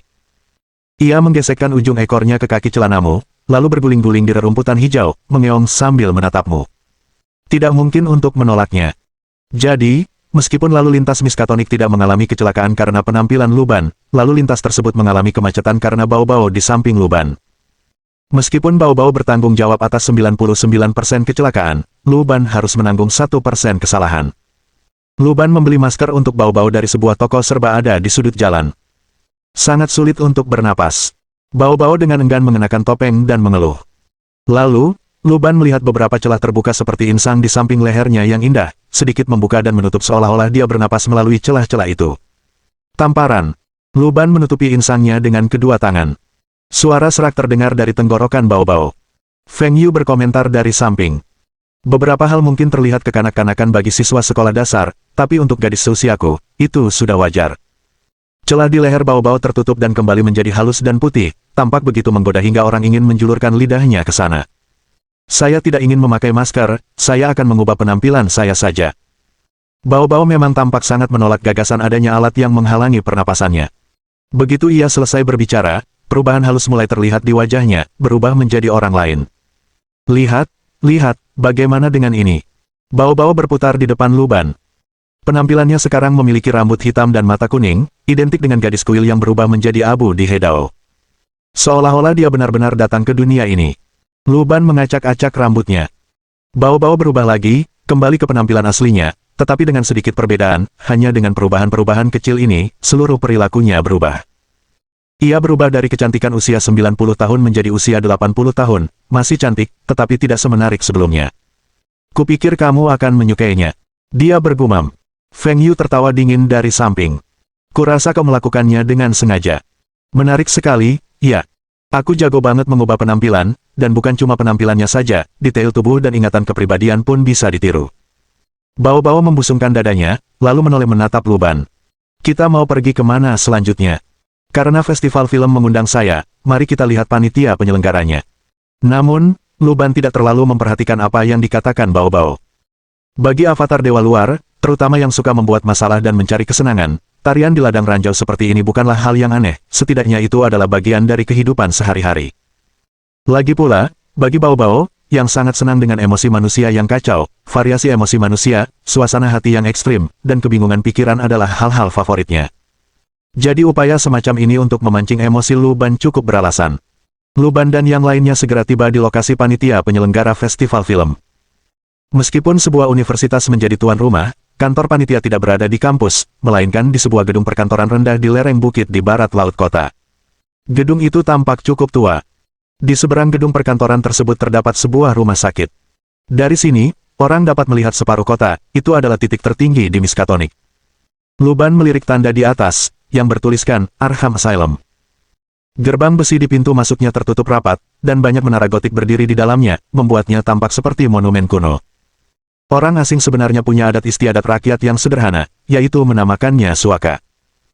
Luban berkomentar, merasakan rasa kekeluargaan dan keakraban saat melihat rumah sakit jiwa itu, tiba-tiba terlintas dalam benaknya bahwa dia harus mengunjunginya jika ada kesempatan. Namun saat ini, urusan yang ada lebih penting. Luban berjalan memasuki gedung. Halo, saya telah menerima undangan dan datang untuk menjadi anggota juri festival film ini. Dia dengan sopan menyerahkan undangan di teleponnya kepada resepsionis. Namun ketika dia melihat undangan berwarna hitam itu, dahinya berkerut. Maaf, Tuan, ada yang, salah dengan undangan ini. Resepsionis memeriksanya 2 kali sebelum dia berbicara dengan ragu-ragu. Luban memeriksa undangan itu dengan saksama. Feng Yu tiba-tiba berkata seolah teringat sesuatu. Luban menatap Feng Yu. Mengapa kamu tidak mengatakannya lebih awal? Kamu tidak bertanya. Feng Yu bersikap acuh tak acuh, berdiri di samping dengan riang dan menonton pertunjukan, bahkan mengeluarkan sebungkus biji bunga matahari yang entah dari mana. Tidak apa-apa, ungkapkan saja identitasmu, dan mereka mungkin akan terlalu bersemangat untuk meminta bantuanmu. Dia menambahkan. Ketika resepsionis melihat wajah Luban, mulutnya langsung ternganga. Apakah Anda, Direktur Luban? Dia bertanya dengan heran. Memang benar itu aku. Luban mengangguk. Saya dengar ada banyak karya luar biasa di festival film Miskatonic, jadi saya ingin datang dan mengapresiasinya. Mendengar kata-kata Luban, resepsionis itu menjadi bingung, lalu segera mengangkat telepon untuk menghubungi kantor komite. Beberapa saat kemudian, beberapa orang bergegas keluar dari kantor. Direktur Luban, Anda seharusnya memberitahu kami lebih awal, kami bisa mengirim seseorang untuk menjemput Anda di bandara.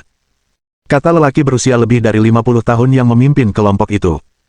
Tidak apa-apa, aku hanya jalan-jalan santai. Festival filmmu cukup bagus. Luban berhenti sejenak, lalu bertanya. Ngomong-ngomong, kami masih belum punya tempat tinggal, bisakah kamu membantu kami menyiapkan beberapa kamar? Dia tidak melupakan tujuan awalnya. Bab 796. Arkham Asylum. Dari sudut pandang orang lain, Luban mungkin tampak seperti seseorang yang menumpang hidup dengan kedok reputasinya sendiri. Faktanya, Luban memang sedang menumpang. Meskipun dengan asetnya, membeli hotel di sini tidak akan menjadi masalah sama sekali, tetapi bagaimana mungkin menghabiskan uangnya sendiri dibandingkan dengan hidup cuma-cuma dari orang lain. Terlebih lagi, jika Luban berpartisipasi dalam festival film sebagai juri, tentu saja itu akan menjadi promosi besar bagi festival film Miskatonic, membawa keuntungan yang tak terhitung. Mengambil sedikit dari mereka bukanlah hal yang memalukan bagi Luban. Setelah berkomunikasi dengan penyelenggara festival film beberapa saat, Luban meninggalkan tempat itu dengan beberapa kotak DVD. DVD-DVD ini adalah film-film yang ikut serta dalam festival, dan Luban berencana untuk meluangkan waktu untuk menonton dan mengevaluasinya. Saat menuruni tangga, Luban melihat rumah sakit jiwa itu lagi. Langit menjadi agak suram, angin dingin menggigit, menggerakkan pucuk-pucuk pohon, menimbulkan suara gemerisik yang membuat rumah sakit jiwa itu tampak semakin dalam dan misterius. Sebaiknya kita lihat-lihat bagian dalam rumah sakit jiwa. Mungkin para pasien akan punya ide-ide cemerlang setelah menonton film-film itu. Saran Luban. Feng Yu melirik Luban. Yai, ini Arkham Asylum. Bao-bao tampak sangat gembira. Mungkin karena bersama orang gila, dia juga akan merasakan nikmatnya kekacauan. Aku tidak akan mengganggu perjalanan kecilmu ke rumah sakit jiwa, aku akan kembali ke hotel. Feng Yu tidak berencana memasuki rumah sakit jiwa dan meninggalkan Luban dan Bao-bao sendirian. Keduanya mendekati pintu masuk dan melihat seorang satpam botak berperut buncit, khas Amerika Utara, sedang bermain-main dengan ponselnya sambil menggenggam hotdog berisi mustard kuning. Ia menggigit roti isi bacon dan ham, lalu meneguknya dengan kola. Halo, kami ingin melihat-lihat rumah sakit jiwa ini.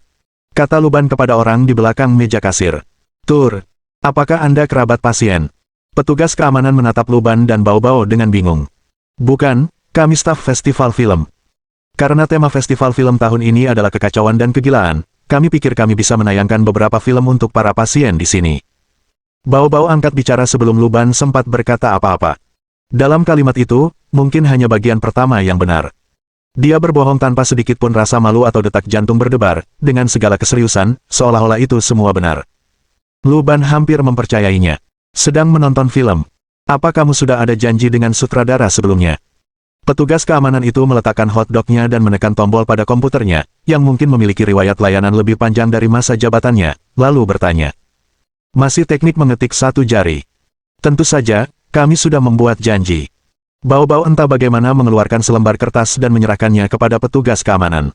Petugas keamanan memeriksanya dengan saksama dan memang benar itu tulisan tangan dan stempel direktur. Namun, dia belum pernah mendengar tentang acara seperti itu. Siapa yang akan datang ke Arkham Asylum untuk menonton film? Karena ada dokumentasi, petugas keamanan tidak menghentikan mereka dan memberikan mereka lencana pengunjung, membiarkan mereka masuk. Berjalan melewati gerbang dan melihat papan pengumuman di pintu masuk, Luban akhirnya mengerti mengapa tempat ini tampak begitu asing dibandingkan dengan lingkungan sekitarnya. Sederhananya, Pusat Kesehatan Mental Jiangcheng adalah rumah sakit untuk merawat orang-orang dengan penyakit mental, sedangkan Arkham Asylum menampung para penjahat. Nama lengkap lembaga ini adalah Randolph Arkham Mental Crime Asylum, dan sesuai dengan namanya, lembaga ini menahan beberapa tahanan yang menderita penyakit mental. Penggunaan kata "menahan" mungkin tidak sepenuhnya akurat, karena pasien di sini sebagian besar adalah mereka yang persidangannya ditunda karena penyakit mental, atau yang tidak dapat ditangkap, atau mereka yang tidak dapat dijebloskan ke penjara. Di Amerika Utara, kejahatan dengan kekerasan merajalela, dan semua orang punya senjata, warga sama sekali tidak khawatir, menyebabkan kejadian yang mungkin hanya perkelahian biasa di negara lain bisa berubah menjadi konfrontasi bersenjata di sini, dan ada beberapa orang dengan pikiran bengkok yang menggunakan pistol untuk menyerang orang-orang yang tidak berdaya dan melakukan kejahatan. Awalnya, orang-orang ini seharusnya dibawa ke pengadilan. Namun banyak di antara mereka yang mengaku mengalami gangguan jiwa, dan sempat sakit saat turun ke jalan dan menembaki khalayak ramai dengan senapan. Dan sistem hukum di sini mengikuti preseden, dengan beberapa kasus sebelumnya di mana penjahat telah menggunakan metode ini untuk menghindari tanggung jawab mereka, yang mengakibatkan pemandangan paman-paman kulit hitam yang jujur tidak dapat bernapas, sementara orang kulit putih yang membunuh lebih dari selusin orang tersenyum dan bersenang-senang di rumah-rumah besar mereka. Hal ini terus berlanjut selama beberapa waktu, dan akhirnya, bahkan para hakim pun tidak dapat lagi menoleransi hal ini, sehingga sebuah proposal cerdas pun diadopsi. Jika para penjahat itu mengaku sakit jiwa, maka harus didirikan rumah sakit khusus untuk orang gila yang kriminal itu. Maka lahirlah Arkham Asylum. Sebagian besar pelaku kejahatan kekerasan yang mengaku memiliki gangguan mental dikirim ke sini untuk menerima perawatan. Pada tahun-tahun sebelumnya, lobotomi merupakan metode pengobatan utama di sini. Secara sederhana, hal ini dilakukan dengan membuat sayatan di kepala menggunakan penusuk dan jarum suntik, atau memasukkan alat melalui bagian bawah rongga mata ke dalam otak, untuk menghancurkan dan menyedot lobus frontal yang menempati sepertiga otak. Setelah perawatan tersebut, seseorang akan kehilangan sebagian besar fungsinya dan menjadi pendiam, sehingga sering digunakan untuk mengobati penyakit mental, bahkan dokter yang menemukan operasi tersebut memenangkan hadiah Nobel. Tentu saja, metode bedah seperti itu sangat tidak manusiawi dan telah lama ditinggalkan di zaman modern. Namun pada saat itu, dalam keadaan di mana orang-orang kaya menggunakan kecanggihan untuk lolos dari keadilan hukum, perlakuan seperti itu dianggap sebagai melawan api dengan api. Pilihannya adalah menjalani hukuman 1 dekade atau lebih di penjara, meletakkan aspal dengan sekop di atap, atau dilobotomi hingga menjadi mayat berjalan. Pilihannya ada di tangan para penjahat. Sekarang setelah lobotomi dihapuskan, rumah sakit jiwa ini memiliki lebih banyak penjahat yang, setidaknya sedikit, tidak sepenuhnya tidak aktif. Di kota Arkham yang polos, para tahanan ini benar-benar menjadi sumber sakit kepala. Luban tiba di alun-alun dan melihat banyak pasien mengenakan pakaian rumah sakit, serta penjaga bersenjata senapan berdiri di dekatnya. Akhirnya, kita sampai di Miskatonic Supreme Castle, Arkham. Cantik sekali, keluarga. Bao-bao menghirup udara yang dipenuhi aroma disinfektan di rumah sakit dan berkata sambil merekam video dengan telepon pintarnya. Hei, bukankah itu Luban? Dia sungguh-sungguh mengarahkan kamera ke arah Luban, berpura-pura terkejut sambil melangkah mundur, lalu mengalihkan kamera ponselnya ke arah pasien-pasien tersebut. Mari kita lihat pasien gangguan jiwa di sana. Kamu tampaknya bersenang-senang.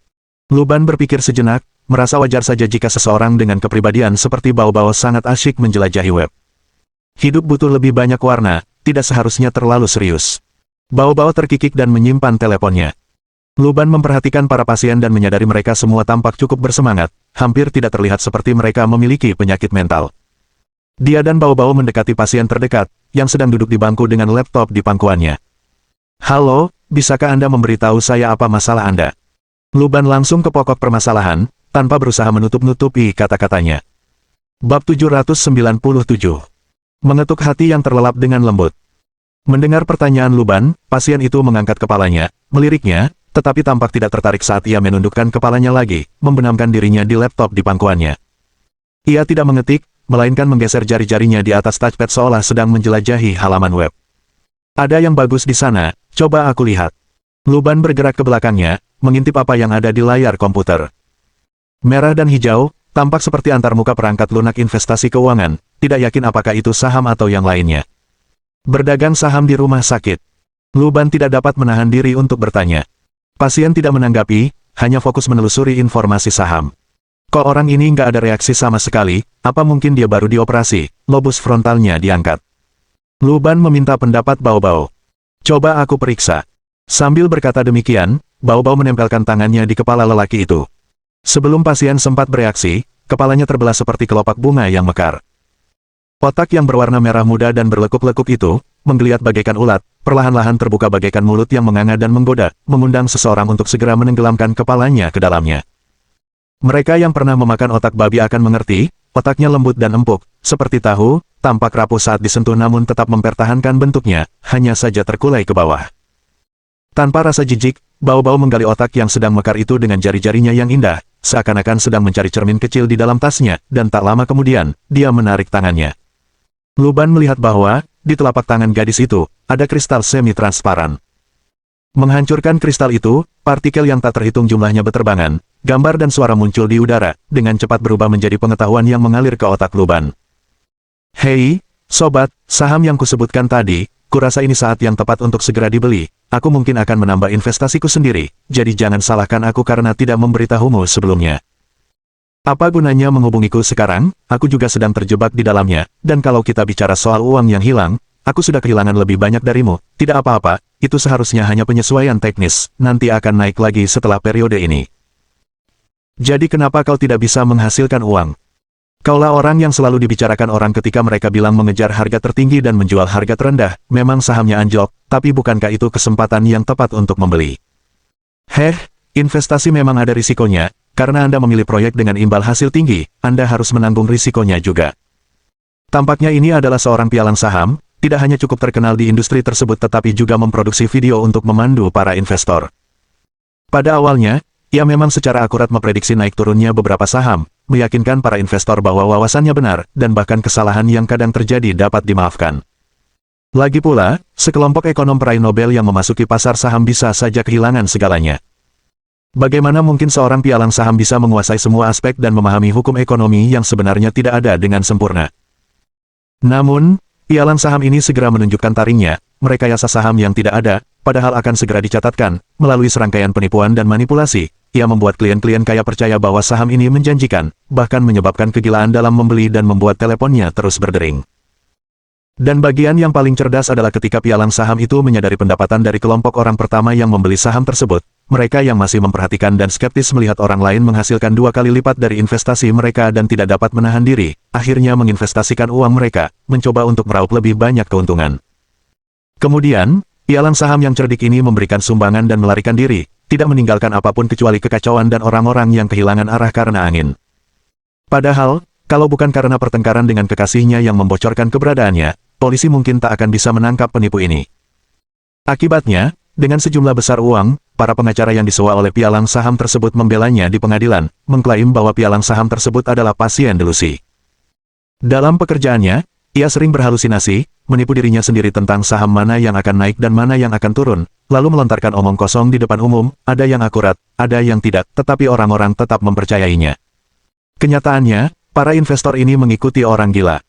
Akhirnya, pialang saham gila itu menipu dirinya sendiri tentang sebuah saham dan mempromosikannya, yang menyebabkan kegilaan membeli. Ketika gejalanya mereda, ia menyadari hal ini dan mencairkan sebagian keuntungan investor dengan uangnya sendiri.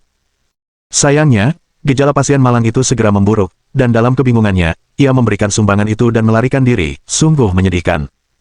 Pembelaan yang tidak masuk akal itu secara mengejutkan diterima oleh hakim. Di Amerika Utara, kasus-kasus seperti itu sebenarnya cukup rumit. Dengan uang yang cukup, pialang saham tersebut dapat menyewa pengacara untuk menunda persidangan, mengajukan kembali bukti-bukti, dan memperpanjang kasus selama bertahun-tahun tanpa masalah. Sementara itu, ia bahkan dapat melanjutkan penipuannya dan hidup bahagia. Namun, yang tidak diduga pasien adalah meskipun hakim menerima pembelaan penyakit mentalnya, ia tidak langsung melepaskannya tetapi malah mengirimnya ke Arkham Asylum untuk perawatan. Pada saat ini, pasien masih memperdagangkan saham di komputer, memantau pergerakan, dan bersiap untuk melakukan permainan besar lainnya. Memahami semua ini, Luban tidak menilai apakah keputusan hakim itu adil. Dari sudut pandang moral yang sederhana, orang yang berpura-pura gila memang pantas dihukum, dan uang yang ditipunya harus dikembalikan kepada para korban. Namun di negara ini, hukum melindunginya, itulah kenyataan pahitnya. Sepertinya ini benar-benar surga bagi segala macam penjahat, menipu banyak uang dan masih bisa bermain-main dengan komputer di sini. Komentar Luban. Saat itulah ia menyadari tatapan pasien lain di sekelilingnya. Para pasien psikiatris, yang menyaksikan bau-bau dengan mudahnya meledakkan kepala pialang saham itu dengan sebuah tamparan, tercengang, tidak yakin apakah itu adalah pertunjukan efek khusus atau apakah pikiran mereka sendiri telah terpengaruh karena terlalu lama tinggal di rumah sakit jiwa. Sekarang kita tahu kondisinya, kita bisa mengembalikannya ke keadaan semula. Kata Luban kepada bau-bau di sisinya. Namun gadis cantik yang polos itu mengerutkan alis matanya yang indah. Mengembalikan ke keadaan semula. Bau-bau bertanya pada Luban dengan tatapan mata polos. Apa arti mengembalikan ke keadaan semula? Maksudku, apakah kau benar-benar membuka kepalanya dan mengekstrak ingatannya? Luban tidak dapat menahan diri untuk bertanya. Awalnya dia mengira bau-bau, seperti dirinya yang menggunakan testamen, untuk menelusuri ingatan dan pengalaman orang lain, menggunakan kekuatan penguasa kuno untuk melihat ingatan dan masa lalu pria ini. Namun ternyata yang hancur tadi bukanlah kristal ingatan, melainkan jiwa orang itu. Segalanya tampaknya telah berubah menjadi serius. Bab 798. Berbaris dan duduk. Sebagai inkarnasi dari penguasa kuno, bau-bau tentu lebih memahami kekuatan supernatural daripada Luban dan seharusnya menganggap membaca ingatan tanpa menyakiti siapapun adalah hal yang mudah. Namun bagi bau-bau, daripada mengatakan dia sengaja membunuh pasien sebagai tindakan main hakim sendiri demi menyenangkan publik, lebih tepat untuk mengatakan dia bahkan tidak menyadari bahwa dia baru saja membunuh seseorang. Anda sedang berjalan di jalan, menikmati hotpot dengan gembira dan bernyanyi, ketika tiba-tiba beberapa semut menghalangi jalan dan melambaikan antena mereka. Mereka mencoba memberitahu Anda bahwa Anda baru saja menginjak salah satu rekan mereka. Apakah Anda mengaku bersalah? Bau-bau, orang ini, baik dalam semua aspek kecuali satu, dia terlalu riang. Mungkin karena dia belum cukup menyesuaikan diri dengan kehidupan di masyarakat manusia dan kadang-kadang membuat kesalahan yang ceroboh. Lagi pula, berpura-pura menjadi manusia benar-benar melelahkan, dan tanpa semacam hiburan, sulit untuk membuat inkarnasi penguasa kuno ini tetap terlibat secara konsisten. Kini, di halaman Arkham Asylum, para penjaga bersenjata itu sepertinya menyadari ada yang tidak beres. Mereka menoleh ke arah sini, dan beberapa dari mereka langsung bertindak. Menyadari apa yang telah dilakukannya, bau-bau segera mendapat ide, tetapi saat ia hendak bertindak, Luban tiba-tiba menghentikannya. Kau tidak berencana membunuh semua saksi selanjutnya, kan? Tidak bisakah? Bau-bau menatap Luban dengan mata besar yang polos. Tentu saja tidak, kita tetap harus menunjukkan film kepada mereka. Luban menjawab dengan datar. Bao-Bao merasa kata-kata Luban sangat meyakinkan dan mengubah pendekatannya. Lalu, pasien gangguan jiwa, dengan kepala yang pecah, yang kepalanya baru saja pecah, melihat kepalanya kembali menyatu lagi. Dia hidup kembali. Pasien ini tampaknya tidak menyadari apa yang baru saja terjadi, ia tidak memperhatikan Luban dan Bao-Bao, dan ia fokus pada komputer di depannya. Dengan ketukan cepat, ia menghabiskan semua uangnya dalam sekejap.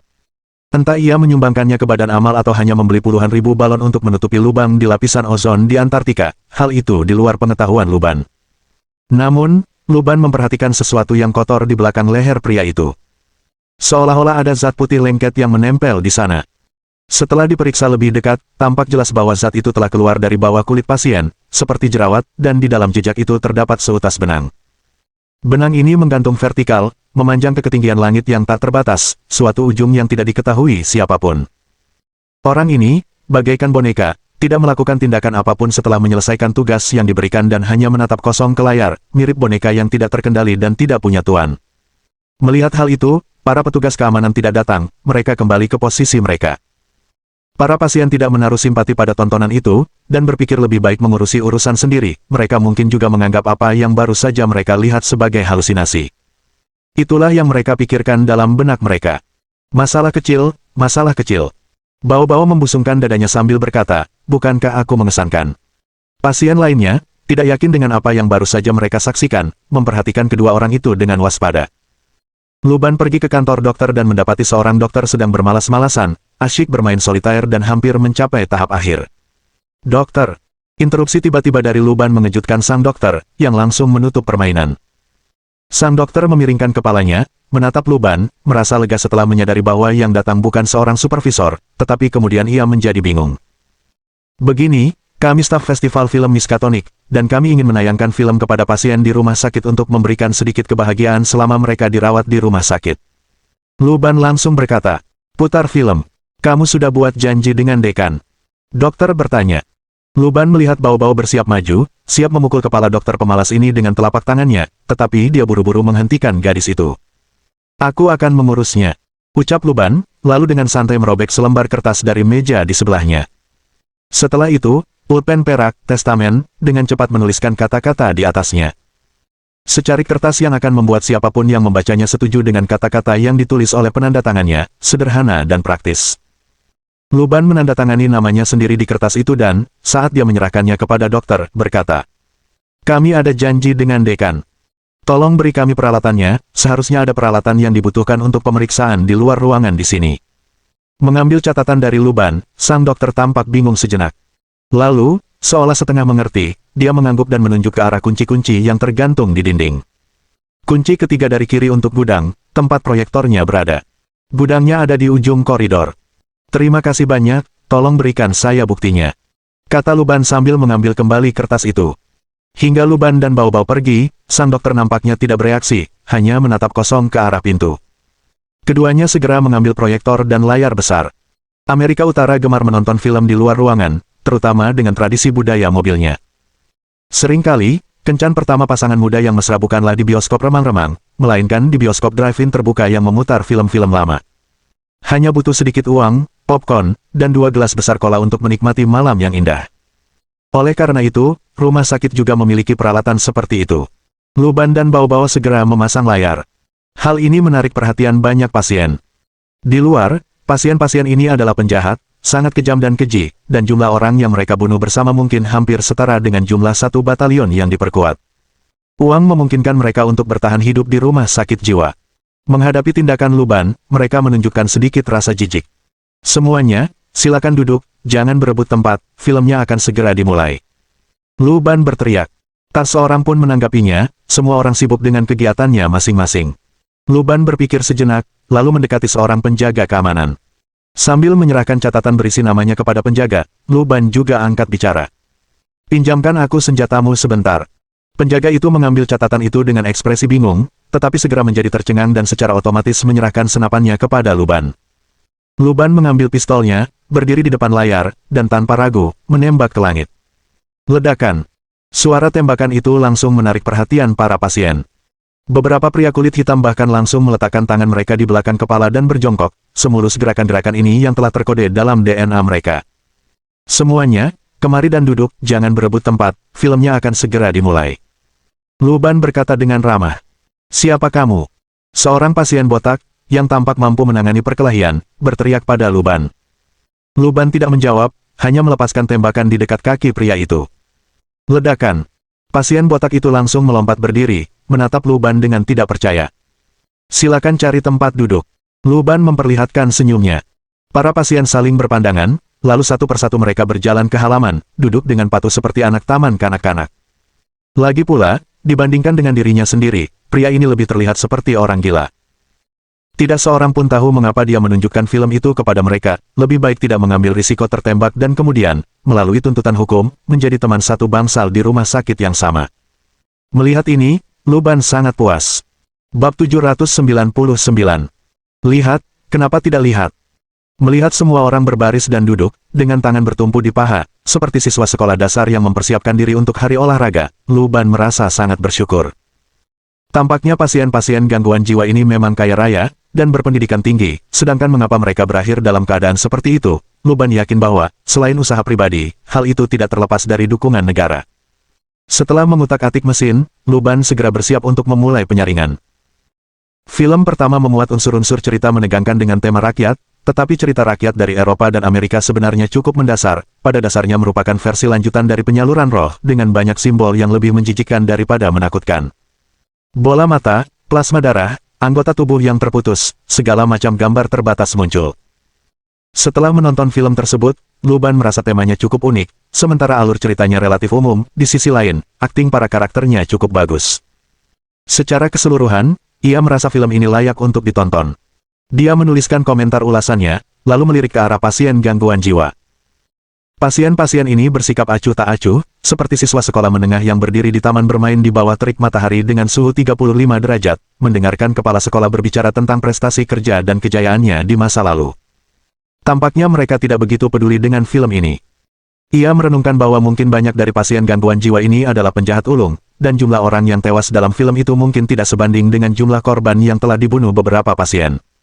Bagi mereka, ini mungkin sama sekali tidak dianggap horor. Luban juga mencatatnya. Sebuah film harus mempertimbangkan pengalaman dan kebutuhan beragam penonton. Bahkan seorang pembunuh yang sangat kejam, ketika di penjara, mungkin menonton film ini, dan pada saat itu, film tersebut tidak akan mampu membangkitkan emosi yang cukup dalam diri mereka. Ini merupakan sebuah kekurangan.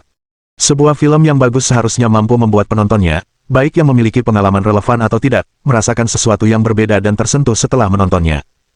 Namun, Luban juga merasa efek khusus film ini cukup umum, hantu-hantunya tampak seperti slide murahan. Aspek ini mengecewakan film ini. Untuk film surrealis, efek khusus sangatlah penting. Efek khusus tidak hanya membutuhkan imajinasi, tetapi juga tekstur. Setelah teksturnya tepat, meskipun terasa kasar bagi penonton puluhan tahun kemudian, tekstur tersebut tetap dapat beresonansi dan menyentuh hati. Apalagi sekarang, orang-orang kaya ini mungkin sudah menonton film-film Luban atau, paling parah, mungkin menemukan klip serupa di aplikasi video pendek. Ambang batas mereka untuk menghargai efek khusus sudah tinggi. Dalam situasi seperti itu, efek yang buruk akan semakin menurunkan rating film. Namun, untuk meningkatkan efek khusus film ini hingga memenuhi standar Luban, tanpa bermaksud tidak sopan, ia merasa perlu mempersiapkan mereka untuk intubasi batang otak. Saat memikirkan itu, Luban merasa dia tidak bisa hanya berdiam diri, dia perlu mengambil tindakan. Jadi, ia meletakkan tangannya di proyektor, dan banyak sekali karakter yang muncul. Sebuah proyektor kuno, yang berhasil memulai adalah sebuah kemenangan. Jangan berharap kualitas gambar terlalu tinggi, bisa melihat warna dengan jelas sudah cukup bagus. Disarankan untuk tidak menyalakannya terlalu lama, karena bohlamnya bisa terbakar. Ternyata proyektor ini juga memiliki masalah yang signifikan, dengan peralatan pemutaran yang di bawah standar, gambar filmnya tentu tidak akan bagus. Jadi, Luban menambahkan beberapa goresan padanya. Dalam sekejap mata, proyektor itu berubah, seolah-olah telah disempurnakan dengan teknologi Zenith Star. Luban mulai memutar film kedua. Tema film ini lebih umum, mengenai kasus pembunuhan berantai yang menampilkan lebih banyak plasma darah dan gambaran yang lebih kejam, tetapi tidak benar-benar menakutkan. Bahkan di tengah-tengah cerita, Luban masih penasaran apakah film tersebut mungkin berdasarkan pada salah satu pasien yang hadir. Namun, setelah modifikasi kecil yang dilakukan Luban, proyektor tersebut memperoleh beberapa kekuatan luar biasa. Misalnya, Ketika sedang dimainkan, dan si pembunuh berjas hujan plastik, sambil menghunus pahat, memotong-motong tubuh korban sepotong demi sepotong di atas talenan, sensasi kesakitan dan ketakutan menyebar ke seluruh pasien gangguan jiwa itu seolah-olah mereka benar-benar hadir. Beberapa orang menggenggam tangan mereka, menggigil, dan beberapa bahkan mencoba menutup mata mereka, tidak berani menonton. Namun, beberapa di antara mereka memutar bola matanya ke belakang dan pingsan, seolah-olah ingatan yang tampaknya sudah mati mencoba menyerang mereka. Setelah satu film, hanya 1 dari 10 pasien gangguan jiwa yang duduk dengan nyaman di kursi mereka tetap sadar. Rasanya seperti siswa sekolah menengah atas, yang baru saja menjalani bimbingan belajar musim panas yang intensif selama sebulan, belajar keras dari pukul 6 pagi hingga tengah malam untuk ujian masuk perguruan tinggi, tiba-tiba diberitahu bahwa ujiannya ditunda selama 3 bulan lagi. Struktur film ini memang memiliki banyak inovasi, pengambilan gambar dari sudut pandang si pembunuh, dan memasukkan elemen serta trik yang menyesatkan. Meskipun sinematografinya biasa saja, kreativitasnya cukup luar biasa. Lu Ban membuat komentar ini. Ia yakin pasien gangguan jiwa merasakan hal serupa. Film lain selesai diputar, dan Lu Ban siap untuk melanjutkan. Bao-bao di sampingnya sudah tertidur. Apakah kamu mencari tawa? Monster-monster di dalamnya agak lucu. Bao-bao mengangguk patuh. Sebenarnya, lebih menyenangkan melihat orang-orang ini ketakutan. Dia memandang sekelilingnya, dan semua pasien gangguan jiwa itu berjongkok defensif, gemetar, seakan-akan mereka telah melihat sesuatu yang mengerikan dan tak terlukiskan. Melihat hal ini, Lu Ban mengambil senjatanya lagi dan melepaskan tembakan peringatan ke langit. Ledakan. Duduklah dengan benar, bagaimana kamu bisa menonton film seperti ini? Teriaknya, dan para pasien rumah sakit jiwa yang ketakutan oleh senjata Lu Ban, dengan patuh duduk kembali. Film ketiga dimulai, dan Lu Ban menikmatinya, tetapi ia menyadari bahwa penonton di bawahnya tampak teralihkan. Beberapa bahkan mengambil ponsel dan melihatnya. Rasanya persis seperti saat mahasiswa di mata kuliah pilihan universitas tidur atau bermain dengan ponsel mereka, melakukan segalanya kecuali mendengarkan kuliah, sementara profesor, yang berdiri di podium, masih harus berinteraksi secara serius dan menyelesaikan kuliah. Lihat, kenapa kamu tidak melihat? Lu Ban mengingatkan mereka. Ia mendekati seorang pasien yang sedang melihat telepon genggamnya, diam, hanya memperhatikan apa yang sedang dilihat pasien itu. Kemudian, Lu Ban melihat bahwa pasien itu tidak terganggu tetapi sedang mengirim pesan kepada pengacaranya.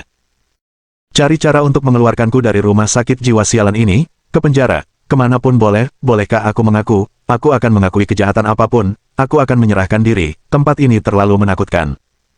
Tampaknya dia ingin melarikan diri dari rumah sakit jiwa dengan mengakui kesalahannya. Meskipun Lu Ban tidak tahu mengapa pasien itu memutuskan untuk bertobat dan mengakui kejahatannya, jika seorang anak yang hilang kembali ke jalan yang benar, itu sungguh merupakan peristiwa yang menggembirakan.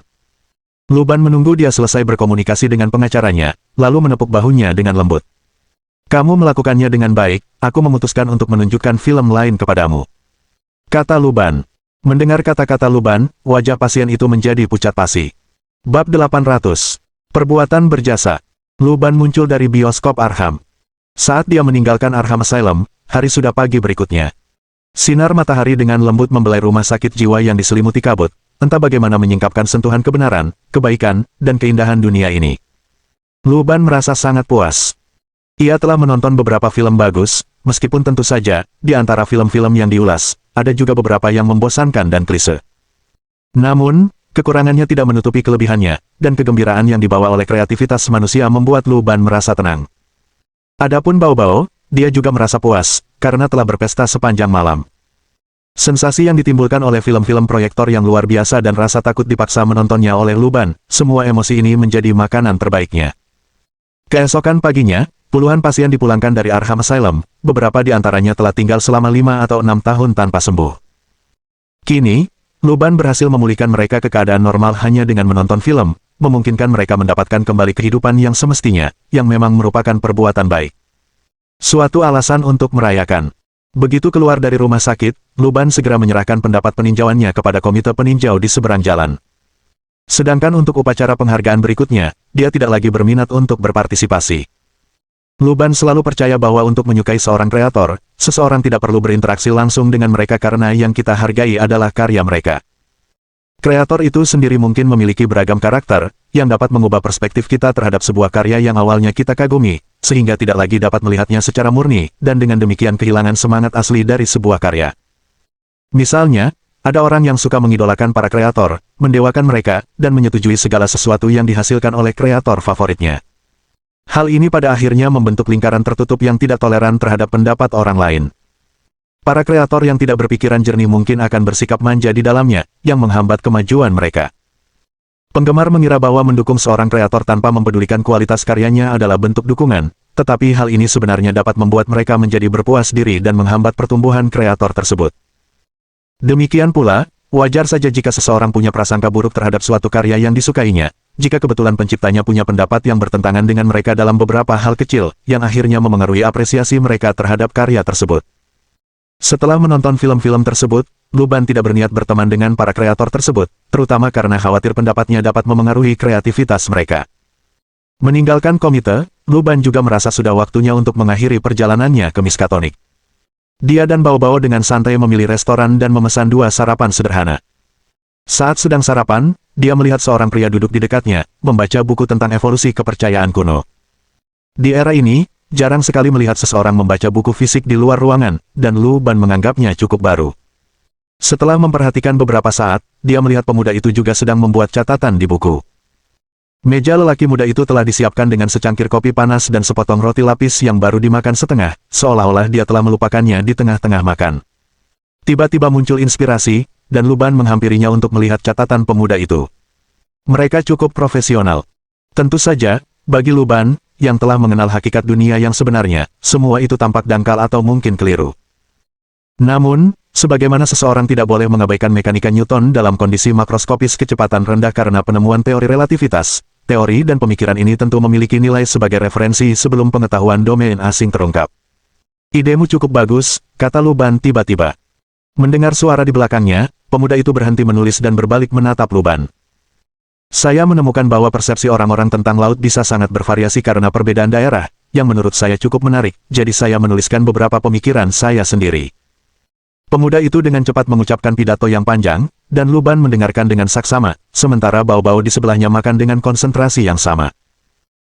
"Jadi, saya pikir perbedaan ini muncul dari perbedaan tingkat pemahaman setiap orang tentang laut, semakin mereka bergantung pada laut untuk penghidupan mereka, semakin besar pula rasa takut mereka terhadapnya, sebaliknya, mereka yang tinggal di daratan, yang diberkahi dengan sumber daya yang melimpah, kurang membutuhkan laut dan, akibatnya, lebih sedikit rasa takut terhadapnya." Ia berbicara mengenai topik ketakutan, dan mungkin karena film-film yang ditayangkan di festival film Miskatonic semuanya memiliki unsur menegangkan dan mengerikan sehingga menarik perhatian pemuda ini. Oleh karena itu, saya menemukan bahwa rasa takut orang terhadap sesuatu cenderung berkurang seiring bertambahnya pemahaman, tetapi ketika mencapai tingkat tertentu, rasa takut itu mulai meningkat lagi, terutama ketika mereka menyadari bahwa mereka mungkin tidak akan pernah sepenuhnya memahami hal tersebut. Saat itulah rasa takut mencapai puncaknya. Katanya dengan lancar. Oleh karena itu, rasa takut terhadap hal yang tidak diketahui berasal dari hal yang diketahui. Mirip dengan paradoks Zeno, kognisi manusia seperti lingkaran, semakin banyak yang Anda ketahui, semakin banyak hal yang tidak diketahui. Dia dan Luban mendiskusikannya beberapa saat lagi, dan menjadi semakin bersemangat. Memang, datang dari Providence adalah keputusan yang tepat, bertemu seseorang dengan wawasan luar biasa seperti Anda sungguh luar biasa. Sambil mengatakan hal itu, dia melirik ke arah waktu. "Oh tidak, film yang saya pesan akan segera dimulai, maaf, tapi saya harus pergi sekarang." Pemuda itu mengeluarkan buku catatan dari sakunya dan membukanya, tampaklah bahwa di dalamnya, selain beberapa kalimat singkat, ada gambar-gambar. Gambar-gambar itu menggambarkan makhluk-makhluk aneh, bukan dari dunia ini, banyak di antaranya yang merupakan hasil penggabungan berbagai bentuk kehidupan. Beralih ke halaman baru, pemuda itu merobek selembar kertas, menulis serangkaian teks di atasnya, dan menyerahkannya kepada Luban. "Ini informasi kontak saya harap kita bisa melanjutkan percakapan ini, saya harus pergi sekarang." Setelah memberikan selembar kertas kepada Luban, pemuda itu bergegas pergi. Luban meliriknya, di situ tertera alamat dan nama, sebagaimana disebutkan pemuda itu, dia berasal dari Providence, sebuah kota pelabuhan. Luban menatap nama itu dan merasa agak familiar.